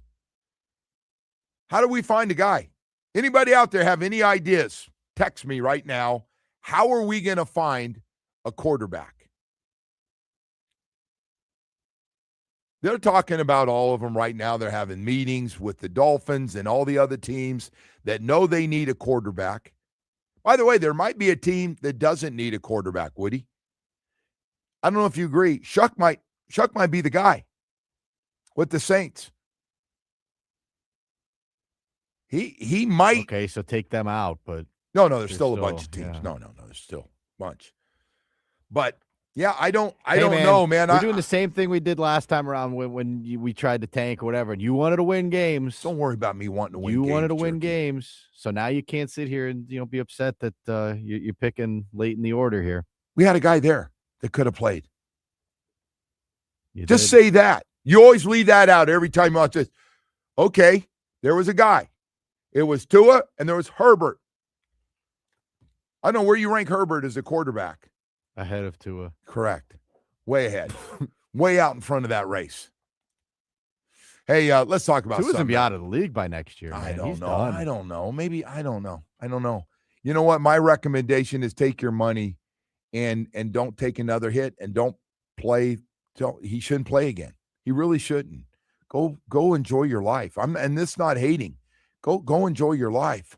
Hang up football, man. Stop. You got the money. It's yours. As soon as they release you, and if a team does call, you go, no, thank you. I'm done. I'm going to have a lot of time to play cards with my wife and play video games with my children. You got your swipe. And a nice big house. No, I'm not a hater. No. I'm just saying he'll have time to work on other things that he wants to do. Hey, maybe I have time to go to Beverly's Jewelers. Hey, man, I do want to talk about Beverly's Jewelers for just a second. We only got a few days. Man, Christmas is just about here. Beverly Jewelers is going to have special holiday hours. I want to tell you that. I've been going there for 35 years. And they always do this. They open Monday through Friday from 10 a.m. to 7 p.m. So tonight till 7 p.m., tomorrow 10 a.m. to 5 p.m., and listen to this, on Sunday 11 a.m. to 4 p.m. So if you want to get out this weekend, it's a great weekend to get out there with extended hours for you to go to Beverly's Jewelers. And I got to tell you, I got it for you. If you're on a tight budget for the diamond engagement ring, I got it for you. I got it. And it's a home run. I've seen it. I was down there getting my wife something, and it's unbelievable. They got a stunning 3-carat certified lab-grown diamond, VVS clarity, e-color, set in a custom-made 14-karat gold engagement ring. It is fantastic. It's just $3,999. That's right. 3-carat diamond ring for only $3,999. You can choose your favorite shape. Larger sizes are available with similar savings. Hey, you can shop Beverly's, and they got a huge selection of diamond studs, tennis bracelets, fine jewelry with up to 70% off. I can just go on and on about Beverly's Jewelry. Matter of fact, take your old jewelry in there. Beverly's pays top dollar for your old gold, silver, and jewelry with immediate payment, plus enjoy interest-free financing, free gift wrapping, expert staff to make sure you get exactly what you want. Very nice people, very knowledgeable. Visit Beverly's Jewelers in Fort Lauderdale off Commercial Boulevard or online at bevjewelers.com. Beverly's Jewelers, where South Florida gets engaged.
Good morning. Happy Football Friday to everybody out there. Thanks for being with us. What happened this week, going back a few days ago when Mike got home the next day and said, hey, we might be making a change. Everything's open for the quarterback position. The play is not good enough. And we'd never heard that. Everybody knows Mike's relationship and what he's done for Tua. And not only did he give him a year or year and a half of really good football, passing football, but he big part of getting him the new contract. And so they went all in on it. Everybody signed off on it, and he got the contract. It's just really weird because I did think he was going to finish the year, and they're going to look at and go back and go, okay, what else can we do to give Tua a chance to get us through this contract where he's good enough where we don't have to eat this money. And we watched him slowly, and it got covered up with a really good running game. And he wasn't asked to do a whole lot as a quarterback, as a franchise quarterback, making the amount of money he makes. And it finally got so bad. And Monday Night Football was the final straw for the head coach, Mike McDaniel. Nobody else was involved in that decision. That was a Mike McDaniel decision. I think looking at his own job going, this guy, for what I've done for him, he's about ready to cost me my job if I keep going with him and I don't do something else. And it still didn't think they would do it. I thought the money and they would try to patch it up the best they could and get the most out of him for one more year. And when they made him the third string quarterback, not, hey, take some time, but you're going to be the emergency quarterback, everybody knows that's it. That's it. He's done. He's done here.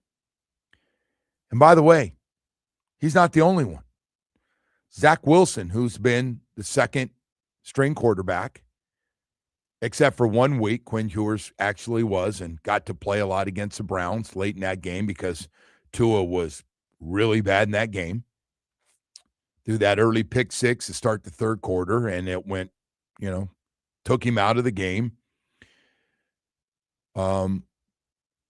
Zach Wilson's got to be – Tua understands his situation. He can look in the mirror if he's trying to figure out what happened.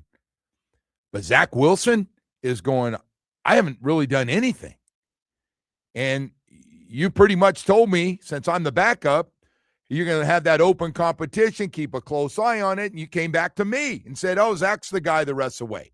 Quinn didn't play great in that game, that little bit he played. So Zach comes back, and he's a backup quarterback. Now he gets word that Tua's out. So they're waiting, he gets called into the office, and Zach, we're going Quinn. Zach's not happy, which, hey, nobody'd be happy. You're thinking the reason you came here and signed after leaving Denver was, hey, there's a good chance I'm going to play because Tua's going to get injured. If I'm looking at every job and I get to work with Mike McDaniel, that's going to be the place. And now, with 3 games left, we're in that situation. And they go, Zach, nah, he can read between the lines. We're going to go with our draft pick. Zach Wilson's got a ton of NFL starts, and he realizes, wow, I know how I'd read into it. They're going with the 7th round draft pick, and you've seen everything. Zach Wilson, one thing about it was a lot of bad, but he's seen everything, right? He's seen blitzes. He's seen, he's got a pretty good idea. He hadn't had a lot of success with the Jets, but he's seen it all. And Quinn Ewers starts ahead of him. He's got to know and be looking at that same door Tua's looking at. It's going out the door. It's over. There's a good chance the only guy that survives is the guy that's going to start this game. And the Tua Tagovailoa and Zach Wilson will be gone. It's amazing. I'm still And people still call me, what the hell happened? And you know, the other thing is, some of the national guys haven't really noticed how bad Tua's been. When during the 4-game winning streak, they mentioned Tua is playing well. And I was like, ooh, hadn't been asked to do much, but look at those numbers. Those don't look like franchise $50+ million numbers to me. Well, I saw Orlovsky finally threw in the towel on the guy, too. I know he was a big Tua guy. Everyone seemingly has thrown in the towel. We have like one or two people left that, message. That club's good. You couldn't fill up a sports bar with that club anymore. You used to be able to get all your Tua jerseys together and have a couple of drinks. And right now you might be very lonely in that room. My hypothesis is that they went heavy into the Tua card market and they're just trying to talk it into existence here. Like you are. You're too much. Anyway, a lot of people probably did that, by the way. He was very popular, right? Extremely popular when he was in his prime. Yes. Prime, whatever it was. He came here. He was very popular. He came here with a big name. Yeah. With a big name out of Alabama. There are a lot of people happy we took him. There are a lot of people didn't like Justin Herbert. It's not our job to evaluate quarterbacks. It's their job. Yes. Yeah. It's not the end of the day when I say I was wrong about it. Nobody gave me. You didn't make the decision. Yeah, exactly. It doesn't. And whether you say pay him, don't pay, whatever, it's not your call. No. You didn't have any say in that I know of. Are you ready? Are you going to watch these playoff games and then give me who you like to see us draft? No, I'm actually not. I'm not going to. I don't know if I am either. I'm not. I'm going to let them figure it out. All right. Right? Isn't that what we should do? Let them figure it out? Yes. They have someone over there that can. Yes. I mean, there's got to be someone. I don't. Probably paying a lot of money. Boy, I'll tell you what, though. It's just. Actually, don't they? There is someone over there that. Oh, whatever. We're in a situation, man, where I don't know, and I'm not sure they know. If you were to ask them, hey, what's your. You always got to have a plan. What's your plan for a quarterback going forward to find that next franchise quarterback? Here's a crazy idea. Why don't they find someone who played the position at a high level, bring them in, and then they can, scout it out. Ask his opinion. Just find anyone who played at a high level. Tua played at a high level at Alabama. No. I'm talking about at the pros. A former quarterback that played at a high level who was good, right? Oh, and let him make the and decision. Just at least let him have some input on it. Like who do you like? I'm going to stay out of that. Fair enough. I'm going to stay out of that. Well, I don't know if I know what you're saying. They might have to go on, outside. I know what you're saying, someone, but I would tell you though this, and I'm not trying to be careful. I would definitely have Dan Marino had a lot of input on the quarterback. Oh, that's right. He's over there. Yeah. That's what you were saying. Oh, okay. Hey, let's talk about something that's really good. And it starts with Bam Adebayo at Chapman Partnership. Bam, thank you, brother. Thank you so much. I know he's on the road, so he can't hear me. But I just want to let you know what he's doing for Chapman Partnership. He and the Miami Heat have been really involved, helping Chapman Partnership grow, giving money.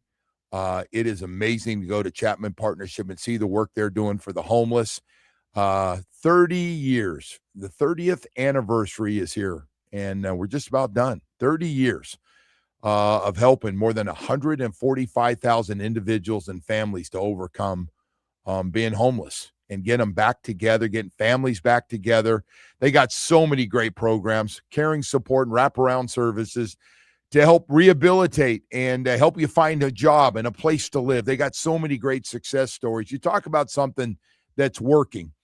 Dade County is working their butts off to get this homeless thing taken care of. And boy, they're not just giving people a bite to eat and take a shower and then hit the streets all night. No, that's not what it's about. It's about helping, man. Mental health, doctors, dentists donate their time. They got babysitting services. So during the day, these people can go out and get jobs and start working their jobs. Man, that's what it's all about. And just great work. Great work. It's a great program.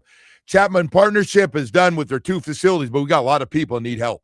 And we need you. Join me at WQM to show your support. to one of my favorite charities, really making a difference in our community. And any level of support is impactful. Any amount of money you can give will make a difference because it goes to Chapman Partnership directly. Let's help support families and individuals. You can do it at Chapman here in 2025, going into 2026. Go online to chapmanpartnership.org. Anything you can do if things are good in your life, thank you so much. WQAM broadcast.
It is time. Head out to the Toyota of Hollywood hotline. Shop over 2,000 Toyotas on sale. One location, Toyota of Hollywood on 441 between Hollywood and Sheridan. ToyotaofHollywood.com. Joe.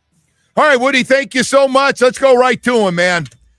We got a big one. The playoffs start. College football, University of Miami, Texas A&M tomorrow at 12 o'clock. So get ready. Don't get too drunk tonight. Go out and enjoy yourself. But, man, we got a big game tomorrow. Don Bailey Jr. joining us already at Texas A&M for this game. DBJ, man, didn't know if we get in. I haven't talked to you, but here we are, man, with a chance to show everybody this team. And I think they got a great chance to win this game. But I got to ask you, how were you feeling waiting for that thing to see if they were going to get in or not? Good thing I was saying my prayers, Joe. Yeah, it's a good thing. It's a good thing you turned into a religious man for me. Thank you. That's right. Listen, it was. You got to hope that conventional wisdom occasionally shows up to the game, right? And if you beat Notre Dame, you're ahead of Notre Dame. That's it. That's all you got to know. And it worked out, and Miami's in, and Coach Cristobal has kept true to his word and has got Miami in the playoffs. Hey, so I got to ask you this one.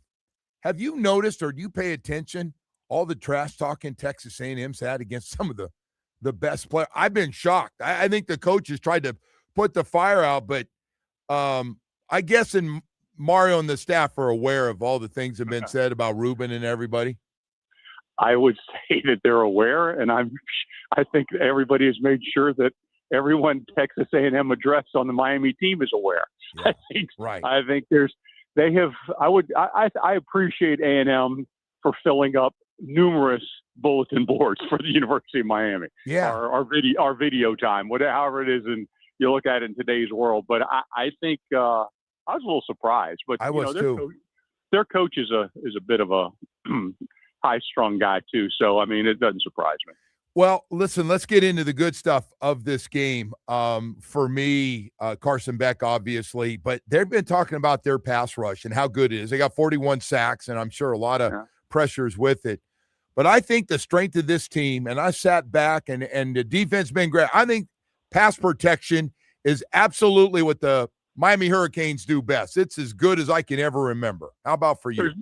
There's no question, Joe. I mean, they lead the ACC in that category, and they're doing it also. You know, Carson does a good job of moving around the pocket, but he's not a, quote, mobile guy. So they've really done a fantastic job of knowing where he is during the pass game. I think, his location, they know where he's at and how to protect him. And I think it's going to be a huge part of today. And you're right. Their defensive end was SEC Player of the Year. He's an All-American. He's got, 11 and a half sacks, the whole deal. I mean, he's got everything to go with it. So they got to focus on him, and one way to control that sack total is to run that football a little bit.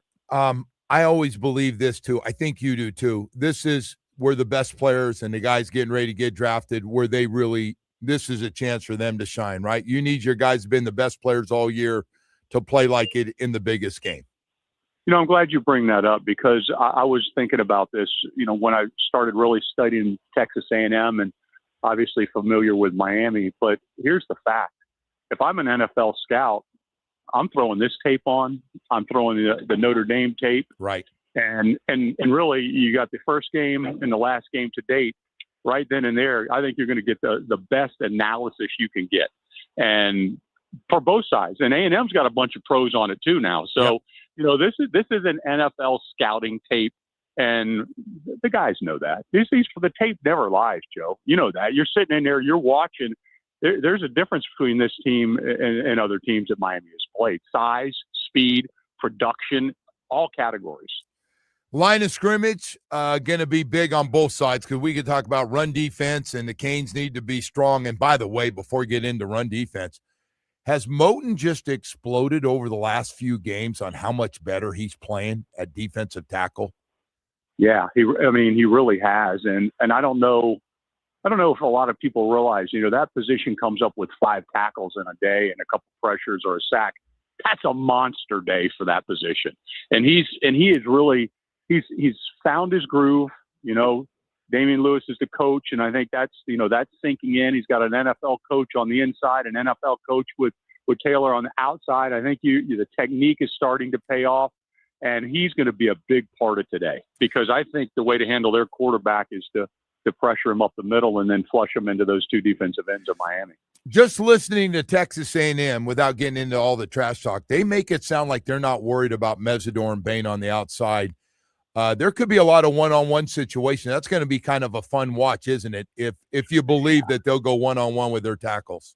Well, those tackles think that they can handle them, and believe me, Bain and Mesidor think they can handle those tackles. And if we go back to the NFL conversation again, those tackles are NFL guys, and there's probably 50 some odd starts between both of those tackles, and there's a ton of starts between Bain and Mesidor. So I mean, this is a cage match on the outside. It's going to be an interesting day, and I think it's going to be. You're going to see Bain and Mesidor are going to eventually get to the quarterback now, and he's hard to get too. Let's be honest about that. That kid runs at the drop of a dime. Hey, let me ask you about Marcel Reed. You're talking about 25 touchdown passes. He did have, I think, 10 interceptions, but also 6 running touchdowns. What's the biggest thing? And we faced a couple of these guys that can do both, throw it in the pocket and also love to take off and run. What's the basic fundamental that, because UM's had success with this kind of runner? Well, there's a couple things. I think you got to get an interior push with the defensive tackles, and your defensive ends have to stay level with the quarterback. You can't let him get over top or run underneath. So, I mean, you've got to cage him in.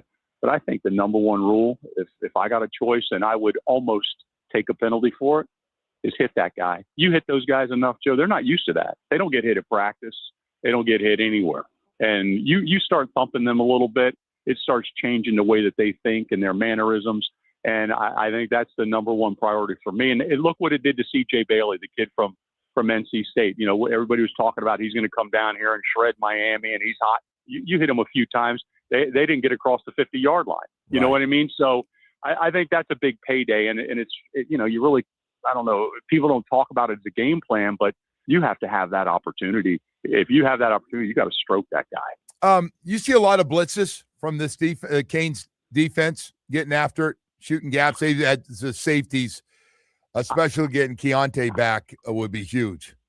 Yeah, he you know, he's a player. I mean, he had a huge impact this year, and I think that Miami's going to do what Miami does, but I think they're going to do it with containing the quarterback run. I think that that's going to be at the back of their mind. They're going to have somebody on him all day because, you know, he's got running back numbers. You know, he's equal. He's their second leading rusher. So it tells you that it's a part of the game. Him running the football is in the game plan. So you got to stop that as well. Let me ask you about, I don't even talk about this, because I don't expect the Canes to run for a lot of yards in this game, but how important is the running game going to be? I mean, they can't just drop back, obviously, and throw every down. Well, you know, first and second down, to me, tomorrow my number one key is to get third and manageable, because once you get to third down, that's where they go crazy on that side, on the defensive side of the ball. That's when they get it's 7-man pressure, 6-man pressure, 5, anything and everything you can think of, they throw at you. So your first and second down, to me, if you're 3rd and 3, I think you got the game, you know, you're controlling the game. So it's going to be important for Miami to win first and second down, because they're going to bring it on third down, Joe. I know A&M's it's one of the over 100,000 stadiums. It holds a lot of folks there, and it's going to be loud, and they get how this thing's played and stuff. Can you ever you can't just have the noise loud at practice. I know that's annoying to hear when you're out there. You've been out there to hear it, but it's a lot different than the game. So what do they do? It's going to be loud every time the Canes touch the ball offensively. What kind of things do you do to get used to that? Well, Joe, here's the thing. You got to look back, right? You got to look back and you got to say you played at Florida State. There's no place louder than that. I understand there's 100,000 here, but Stoke Campbell's as loud as it gets. You know, you played at Florida Field. You had success there. You've done that before. We've been here before. Mario's been here before. I've been here before. Some of these players have been here before. You just got to make sure that, you know, if you're doing the clap, or if you're doing the silent, or however it is, it's got to work. You just have to focus on it, and you've got to make sure that you realize that it is a part of the game plan. You can't disregard how to handle the snap count, and they've been working on it for 2 weeks. Yeah, let me ask you, how do you feel? I know Canes fans are going around going, I feel pretty good about this game. What do you think? I go, listen, man, they don't have a weakness on the team. It's a pretty balanced team on both sides of the ball. And most importantly, on the line of scrimmage, they're really good. They got a good chance. How do you feel? Joe, you take out that word that everybody makes fun of you and I talking about, right? The turnover. Yeah.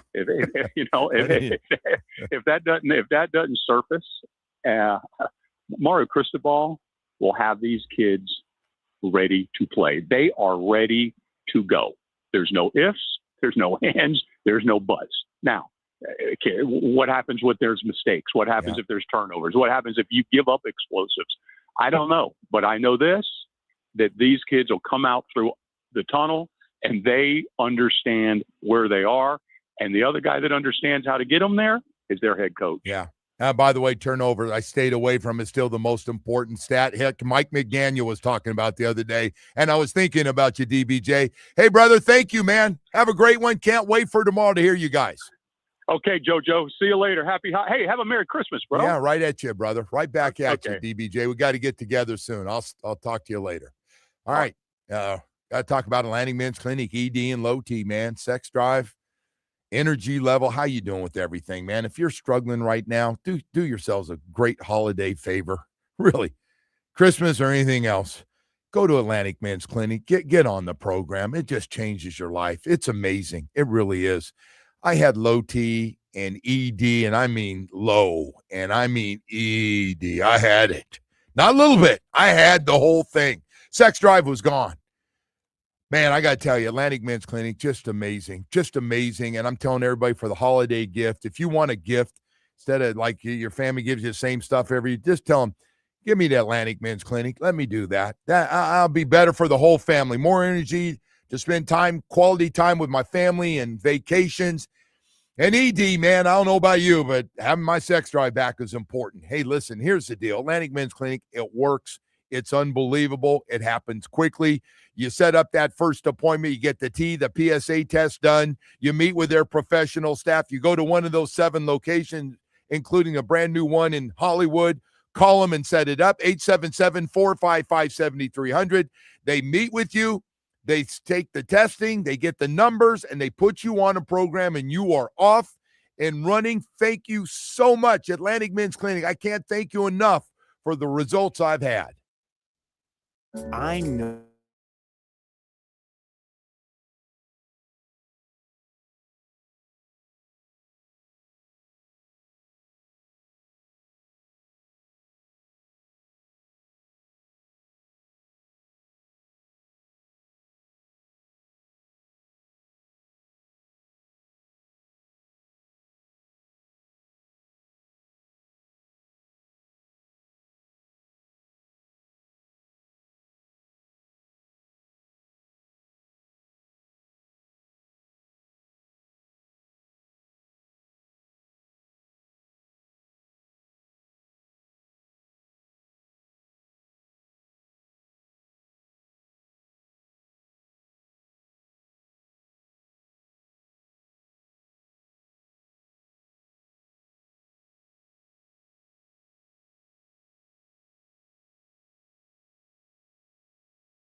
This update is brought to you by Doral Hyundai, home of the price seat our lowest price. Visit us at Doral Hyundai, DoralHyundai.com. Starting with the Heat, who knocked off the Nets 106-95. Norman Powell led the way with 24. Khalil Ware had 22 and 12. Miami will play the back end of their back-to-back tonight in Boston. Tip-off is at 7, and the game can be heard on 104.3 FM. Over to the Panthers, who host the Hurricanes tonight. The puck drops at 7 from Amarant Bank Arena. The game can be heard on 560 AM. To the Canes, who will play Texas A&M in the college football playoff tomorrow. Kickoff is at noon from College Station. The game can be heard here on QAM with our countdown to kickoff beginning at 8 a.m. And the NFL Week 16 began with the Seahawks beating the Rams 38-37. The Joe Rose Show continues now. A little taste of some of these big guys coming out hitting them. Like, all right, you think you're going to run around our guy? How about if you get a little taste of Landon Dickerson coming right down your throat? The throw to Ayuk inside, touchdown. Samuel leading the way. Ayuk comes inside of him.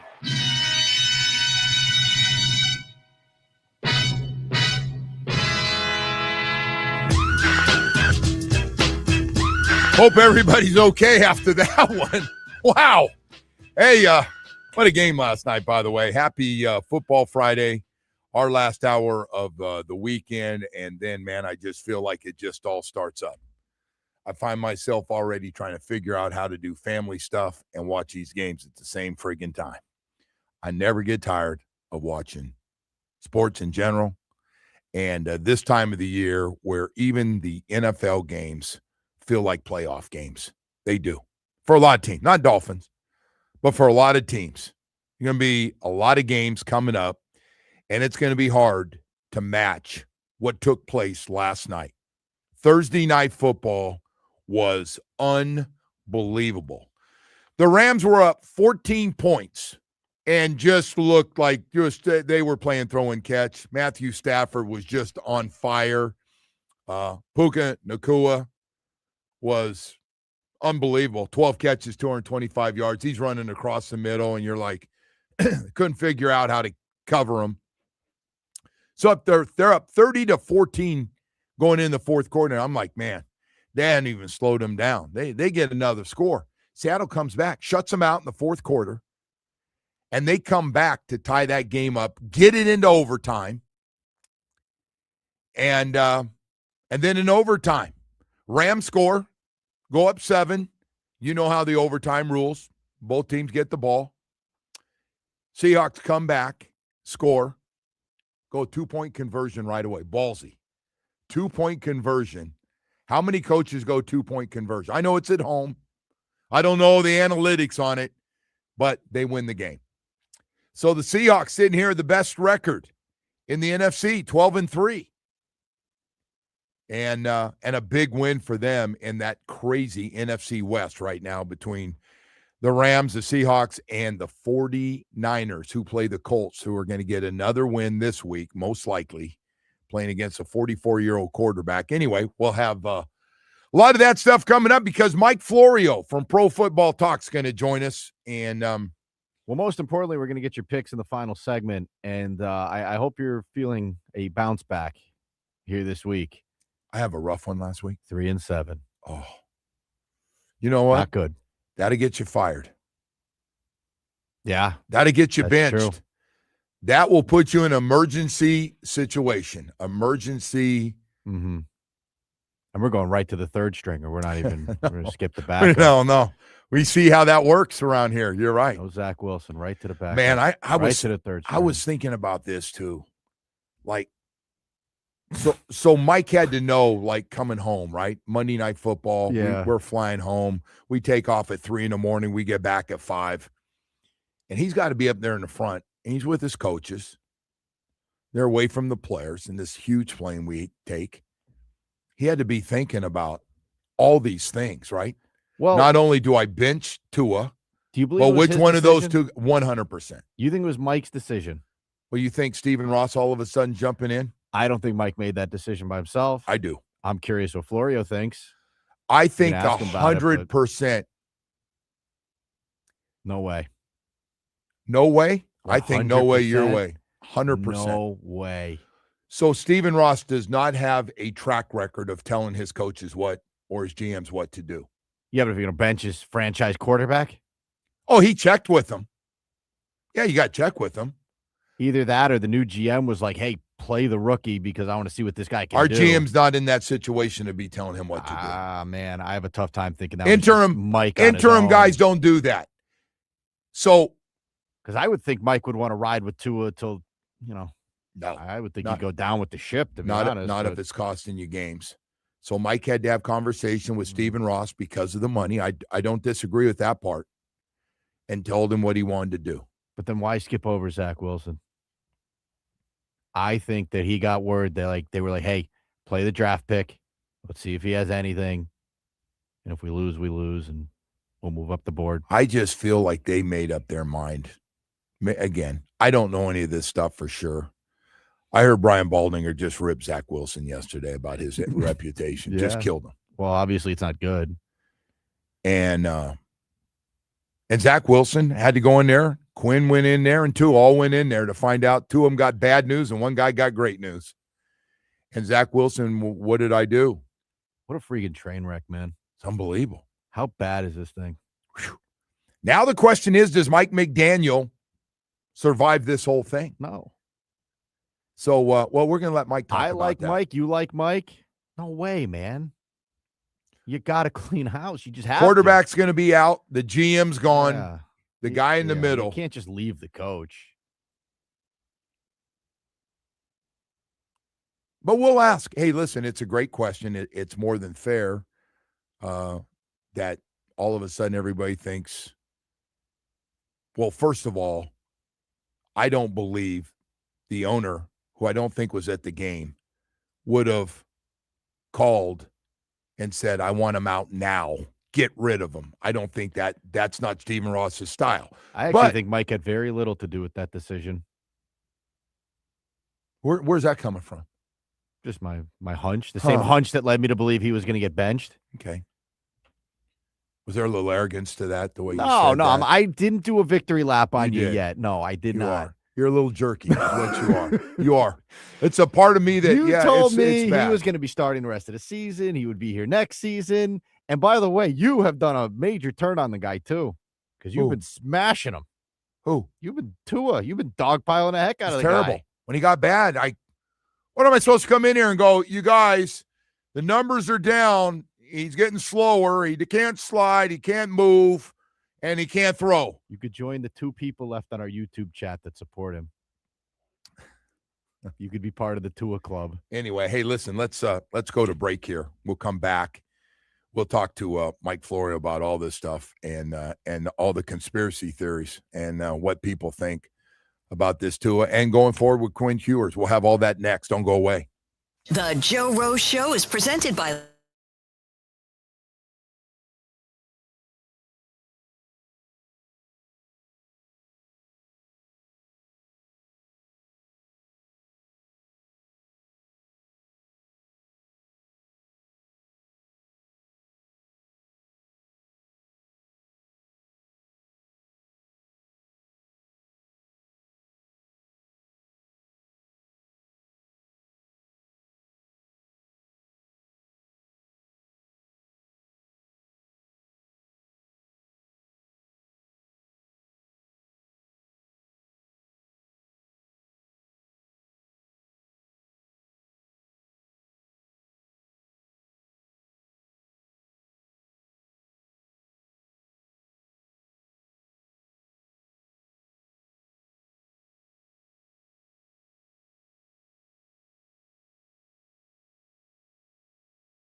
It is time to head out to the Toyota of Hollywood Hotline. Shop over 2,000 Toyotas on sale at one location. Toyota of Hollywood on 441 between Hollywood and Sheridan. ToyotaofHollywood.com. All right, Woody, thank you so much. As he always does on a Friday, Mike Florio from Pro Football Talk joins us. And, hey, Mike, anything going on here in South Florida these days? Holy crap.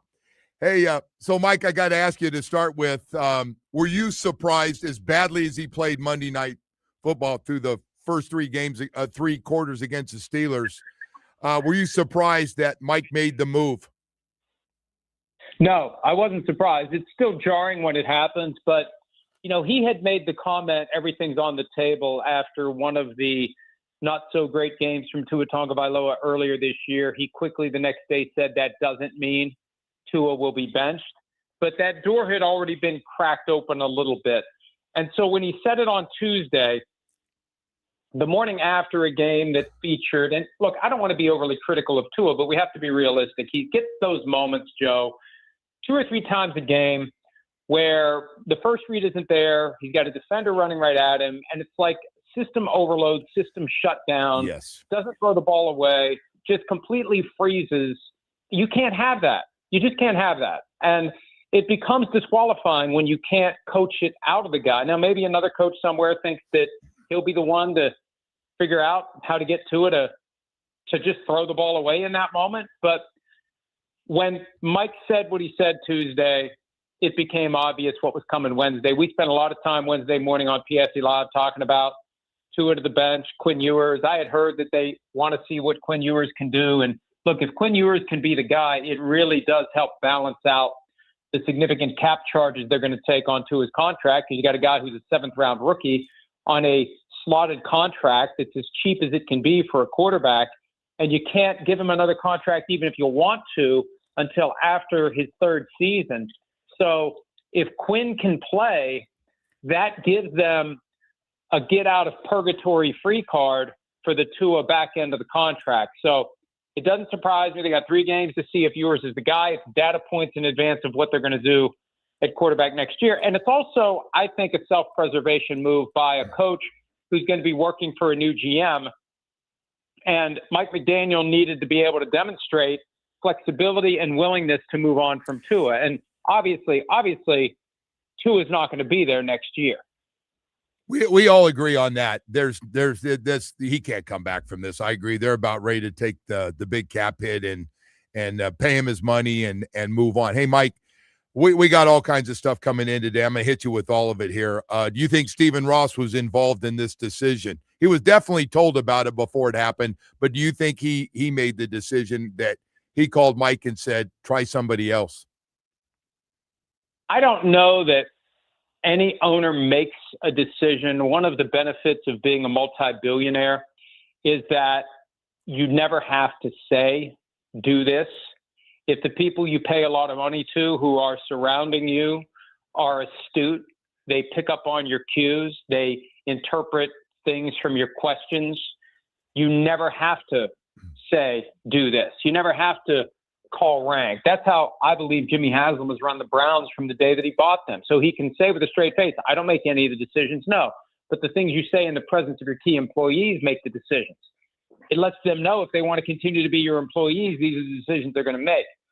I think that this was something that obviously has to be approved by the owner. Yes. Especially because the owner's been more involved in the front office dealings. You know, the trades that were going to be done. People were saying, oh, this is Champ Kelly's opportunity to win the job. He didn't have the keys to go trade whoever he wanted to trade. I had somebody that I've known for years say, oh, yeah, he should just trade everyone and go get a bunch of street free agents and show that he can put a team together and then he can get the permanent job. It's like, first of all, nobody thinks he's getting the permanent job. And second of all, the owner's not going to let him do that. They're not going to let him give away Jalen Waddle. They're not going to let him give away Bradley Chubb. So I think the owner's been involved.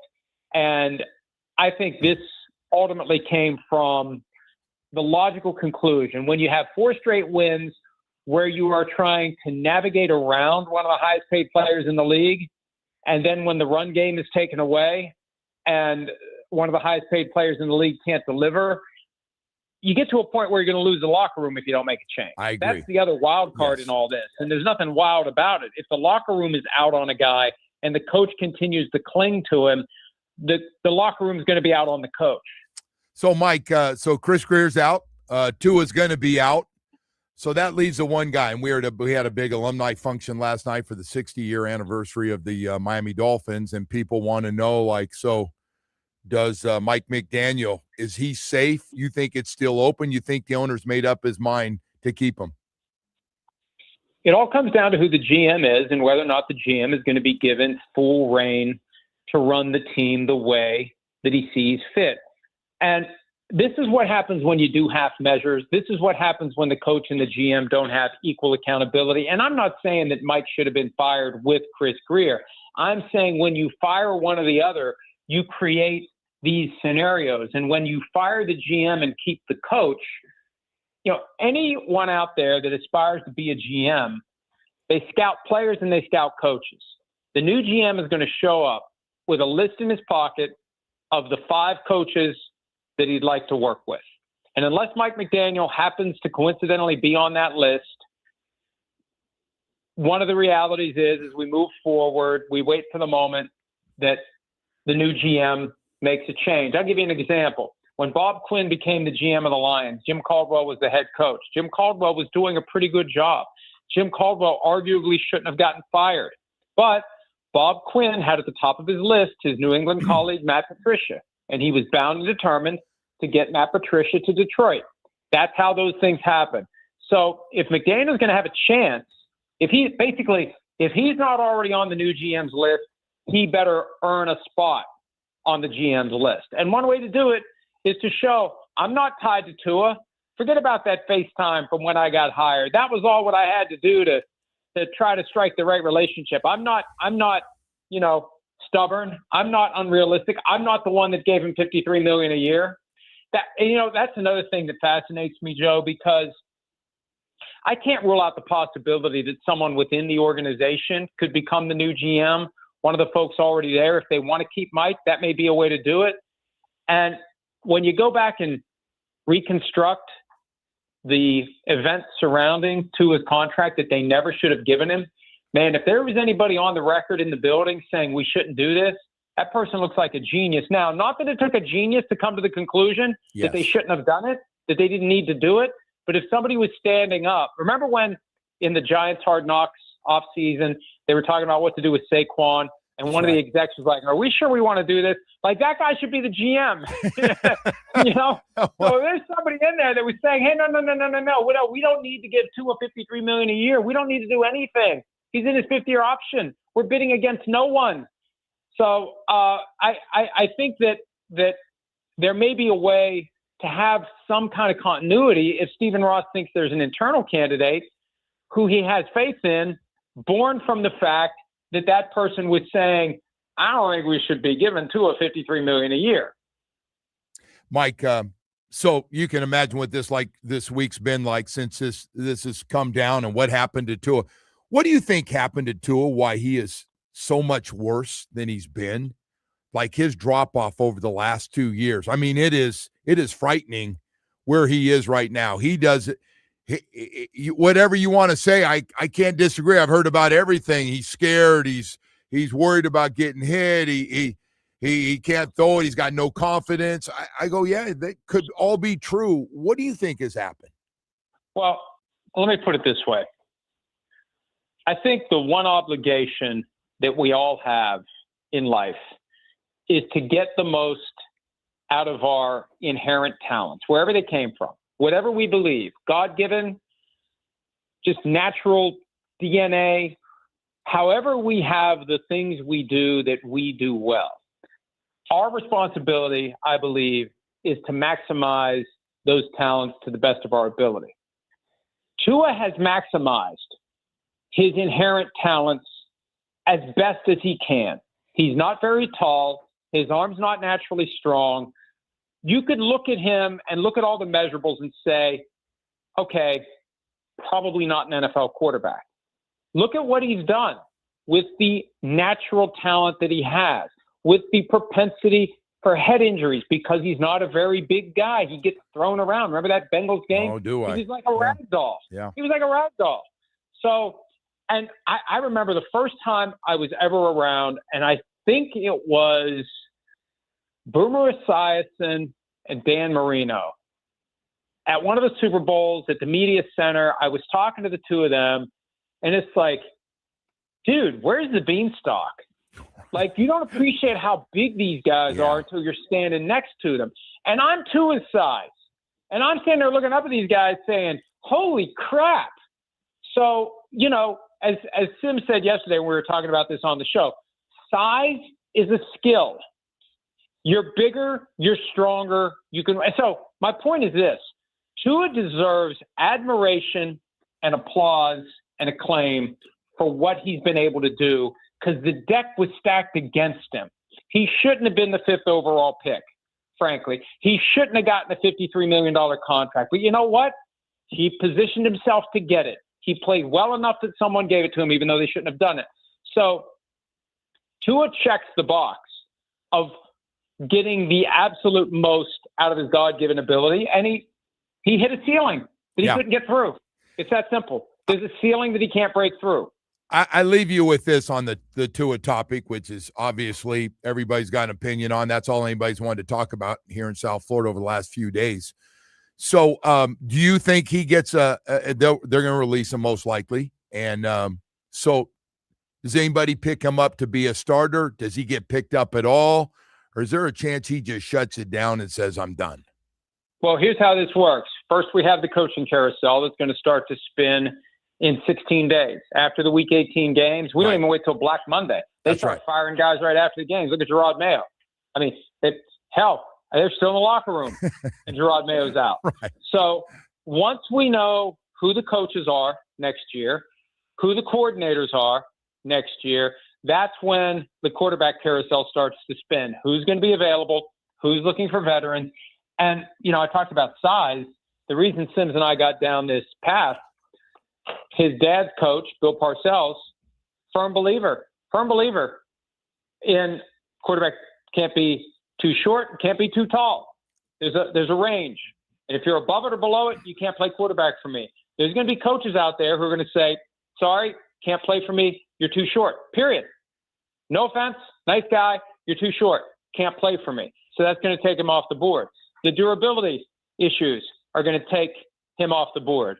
You know, and I think the cult is shrinking, but it's the Tim Tebow, Shadur Sanders dynamic where this guy brings with him a fan base that's going to be demanding, that's going to be distracting, that's going to want him to play.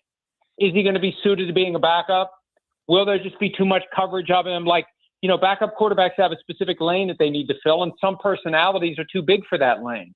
So the thing that's going to help him is if the Dolphins cut him, they owe him $54 million next year, which means he can go somewhere else and make the $1.3 million veteran minimum, right, or thereabouts. I think it's 1.3 for him based upon his skill, not his skill level, but his experience level. And the Dolphins have to pay the rest. That's what Russell Wilson did to the Broncos. They owed him like 39. He went to the Steelers for the minimum at the time. So the Steelers got a bargain. So if you think of it in terms of your overall roster management and cap allocation, you can get a guy who has won plenty of games, who has shown he can do some good things, and you get him for peanuts. And there's value in that. So I think he'll get a roster spot. He'll at least be number 2 somewhere with an opportunity to play if the guy in front of him gets injured. I don't think somebody's going to hand him a starting job. I don't think that's going to happen. But it all depends upon who the coaches are, where they are, what their coordinators are, and which teams are going to be looking for veteran quarterbacks. Yeah, that's it's going to be an interesting one. I just didn't see this whole thing coming. Of course, at this event last night, everybody's brother has an opinion on this whole crazy story. By the way, how good was Thursday Night Football last night? How good was that show and good for business? Not to mention the 4 or 5 games that are going to feel like playoff games starting tomorrow with Green Bay at Chicago and going into Tampa Bay and Carolina and Jacksonville at Denver, Steelers at the Lions, and the Patriots at the Ravens trying to hold off the Buffalo Bills. I mean, it is unbelievable the way this has turned out over the last few weeks. Last night was one of those games that reminded me of a movie that you've been waiting to go see for months, and you expect it to be great, and you're kind of thinking, you know, what usually happens when you have that level of expectation. It falls short. Last night exceeded it. We'd known this showdown was coming. We'd known it was going to be very impactful in the NFC West race, in the chase for the number 1 seed in the NFC, and it over-delivered. And when it felt like it was done, when it was 30-14 and Sam Darnold threw the interception that Kobe Turner picked off, and I think plenty of people probably turned off their TVs at that point. There may have been some people in Seattle that decided, let's beat the traffic and get the hell out of here. And to see it turn the way it did, and then to just have all the crazy moments after that, that 2-point conversion play, which absolutely was the right call. And the teaching point for every football player is, if you see a loose ball, pick it up. You never know when that ball is going to be deemed to have still been live. Pick that ball up. Zach Charbonnet, who was just like picking up a piece of paper that missed the trash can, right? He's just doing a nice, I'm picking up the football. He gets the 2 points that causes the tie. And then overtime, it was just great. Everything about that game last night was fun. It was almost 4 hours of fun. And I think it was the most exciting regular season game since the Rams-Chiefs Monday before Thanksgiving 54-51 classic from 2018. I can't think of another regular season game that was that much fun, mainly because to qualify, it's got to be the collective shared standalone experience. It can't be a game that gets tucked into the 1 o'clock window. It's got to be a game that we're all watching. And anybody who wasn't watching last night missed a hell of a show.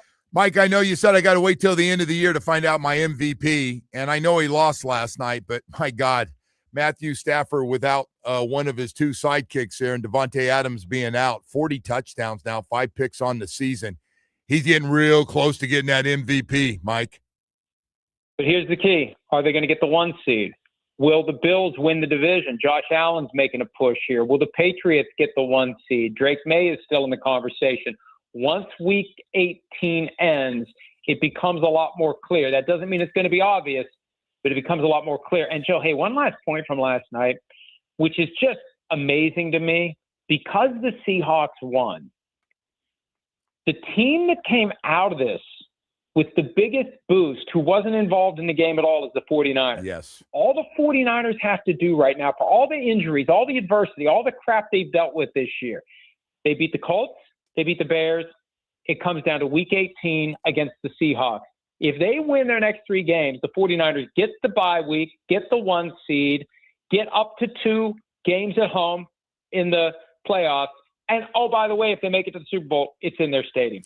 Yeah. Oh, my God. I didn't even think of that. But Shanahan also going to be coach of the year if that continues like that. That'll be If they're the 1 seed, he'll be phenomenal. coach of the year. Yeah. If he's the 1 seed, he'll and see, that's another reason why I say wait until week 18. Yeah. If the 49ers steal the 1 seed in the NFC, Kyle Shanahan will be coach of the year. Unbelievable. Mike, thank you as always. Appreciate it. Thank you so much. Thanks, Joe.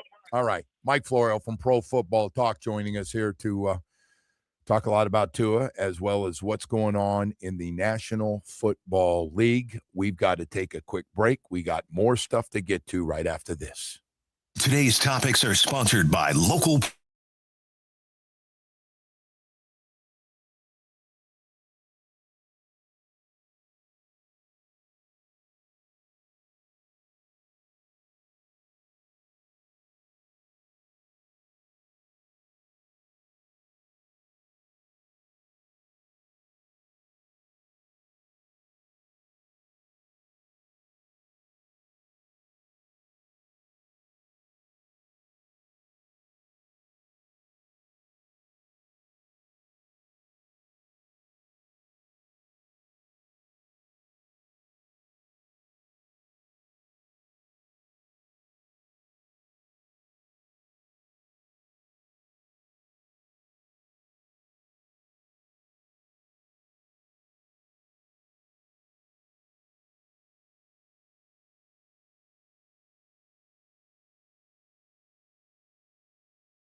here. And you ready for this? I'm coming off just heard my numbers last week, boy. Yeah, 3-7 stinker. Anybody dumb enough to follow me lost a lot of money. There are some people that, all right. So what do you got? Let's do it. Let's get after. Okay, for the season, you're that's doing a big loss. Big loss. Anyway, what do you got for me? All right, you want to start with college football? You okay with that? Yeah. All right, let's see what we got. I here, hate Joe. these big spreads too, man. Yeah, I know you and most people. Oregon and James Madison. Let's start backwards here. 20.5. Oregon. Ole Miss and Tulane. 17.5. Ole Miss. You got essentially a pick'em game here. Oklahoma's favored by 1.5. They are hosting Alabama. Yeah, that good defense. Guy Mateer's been up and down. Tradition. I'm gonna go Alabama. You say tradition? What are you doing there? I said great tradition. Okay. Alabama. Okay. Hey man, whatever gets you to your decision. All right, you ready for some NFL games? You wonder where the hell that came from. Yeah, all right, however you read your picks, whatever it takes, bro. Saturday games, Commanders hosting the Eagles, Philly favored by 7. Philly big. They're getting it together. Bears and Packers, 8:20 on Saturday. Chicago favored by 1.5. Game is in Chicago. Pack without a big stud in the middle there. Let's go Green Bay. All right, heading off to Sunday, 1 o'clock window here. Browns hosting the Bills. Buffalo favored by 10.5. Ooh, that's a lot. I get this weird feeling the Browns playing tough. Oh, and the Browns don't defense. They? Yeah. Oh, is this where the Bills kind of lay an egg? I saw Cleveland late in the year, and they played that defense played their out. Offense was terrible. Well, Myles Garrett's going for the record, yeah, right? He's on, what is he, 20, 21 sacks? He's like right up next to it. I didn't answer your question. 10. I hate these friggin' spreads. Pass. Pass is always an option. No, we don't pass. Be a coward. I'm gonna go Cleveland to cover. Okay. Cowboys and Chargers. The game is in Arlington. Dallas is favored by 1.5, Joe. Going Chargers. You like Justin Herbert. All right, Titans hosting the Chiefs. Chiefs have been eliminated. KC is favored by 3 points. Titans have not won a home game. They are 0-7 at home. Yeah. Backup quarterback. Minshew. Oh, boy. I'm going to go Kansas City. All right, I was expecting a pass there. No, there's no passes. It's too late in the year. You can't pass. You want to skip Saints and Jets? Let's just skip games we're not going to watch. Yeah. Giants and Vikings, no. No, keep going. Let's do this one. Panthers and Bucks. Both of these teams are 7-7. Yeah. The game's in Charlotte. Tampa Bay favored by 3. I'm going to go Panthers. I'm going to go Dan Morgan Panthers. Okay. Good one here as we enter the 4 o'clock window, 4:05. Broncos hosting the Jaguars. Denver favored by 3. I'm going to go Broncos in this one. Broncos, boy, look good. All right. Lions hosting the Steelers. Both of these teams 8-6. Detroit is hosting them, Joe. They are favored by 7. Big number there. I'm going to go Lions. Lions going to get after them. All right. Let's. They're going to score a lot of points against that Texans defense, which we couldn't do. Skip Texans and Raiders and go to Ravens hosting the Patriots on Sunday Night Football. Baltimore favored by 3 at home. A game's at Baltimore, yeah. Oh, man. I'm going to go Baltimore. All right. And we have a game at 1 o'clock. Boy, I tell you what, if this goes the way Buffalo could be tied with those guys this week. It's crazy. The 6-8 Miami Dolphins, the 4-10 Cincinnati Bengals at Hard Rock Stadium. Cincinnati is favored by 4.5 points. Now, this line is different depending on where you go. But let's just say in the range of a field goal here for this. I'm going to go Joe Burrow and the boys. Big? No, not a big. It's going to be a tight game, but I'm going to take Joe Burrow over Quinn Ewers. Okay. At noon tomorrow, number 7, Texas A&M, number 10, Miami. I got to go Miami. From College Station. Doesn't even matter the spread. going Miami. What's A&M by 3? Now, you could take Miami just straight up on the money line here if you want, which is what I'm going to do tomorrow. Well, I'm just not doing anything with money. You are. That's all you've been talking about, all your the bets. money. Well, that's the whole point of what we're doing. No. What's the spread on the game, Turkey? So the spread is 3.5. It's 2.5 on Hard Rock. I think they're probably getting a lot of money coming in on the Canes locally here. Yes. But you could take them on the money line if you think they're going to win outright, and it'll pay you a little plus money there. Yeah, I like Miami in this game. I think it's going to be a great game. Over under 47.5. You think it gets that high? Yes, I could see it over 47. All right. And your most important pick of the week, Joe. Yeah. Jake Paul taking on Anthony Joshua at the Kaseya Center tonight. Anthony Joshua minus 800. Jake Paul is plus 550. Now, I will tell you, I opened up my Hard Rock app this morning. I had a no sweat bet. So they pay you, bonus bet if you lose. And okay, it was for the fight. And I stuck the money on Jake Paul to win by knockout at plus 1,000. All right. So what do you got? I hope, and I'm going to go with my heart on this one. Like, truly not a fan of Paul that he gets knocked out in the first round. What's that bet? Get knocked out in the first or second round? A first round knockout? Yeah, that's what I want. Let's see. Anthony Joshua, round 1, plus 300. Do you take Jake Paul? To I got to tell you, man. I got to tell you, if I watch Joshua just throwing jabs, like he's decided they're going to fight till the end, like just both on their feet at the end, I'm going to be very disappointed for what? With Joshua. I won't have anything nice to say about him if he doesn't I don't want him to mark him up. I want him to knock him out. You're going to be upset the integrity of boxing is on the line for yes. you tonight, huh? For not the first time. I don't know, man. I don't know. I assume it's a real. What kind of money was Joshua guaranteed for this fight to take it? Hell, this guy's getting big money to fight these heavyweights. Well, what kind of money? I'm guessing a lot. You keep asking me questions about this fight. I have no idea anything about it. We're not going to stop talking about things. It looks start like it's educating 8 rounds. yourself on these things. 8 rounds, by the way. At least that's all you can bet up to. So I guess it's 8. All right, Woody. Well, there you go. You'll be watching. I will watch. Yeah, right. Everyone likes to watch. Of course I watch.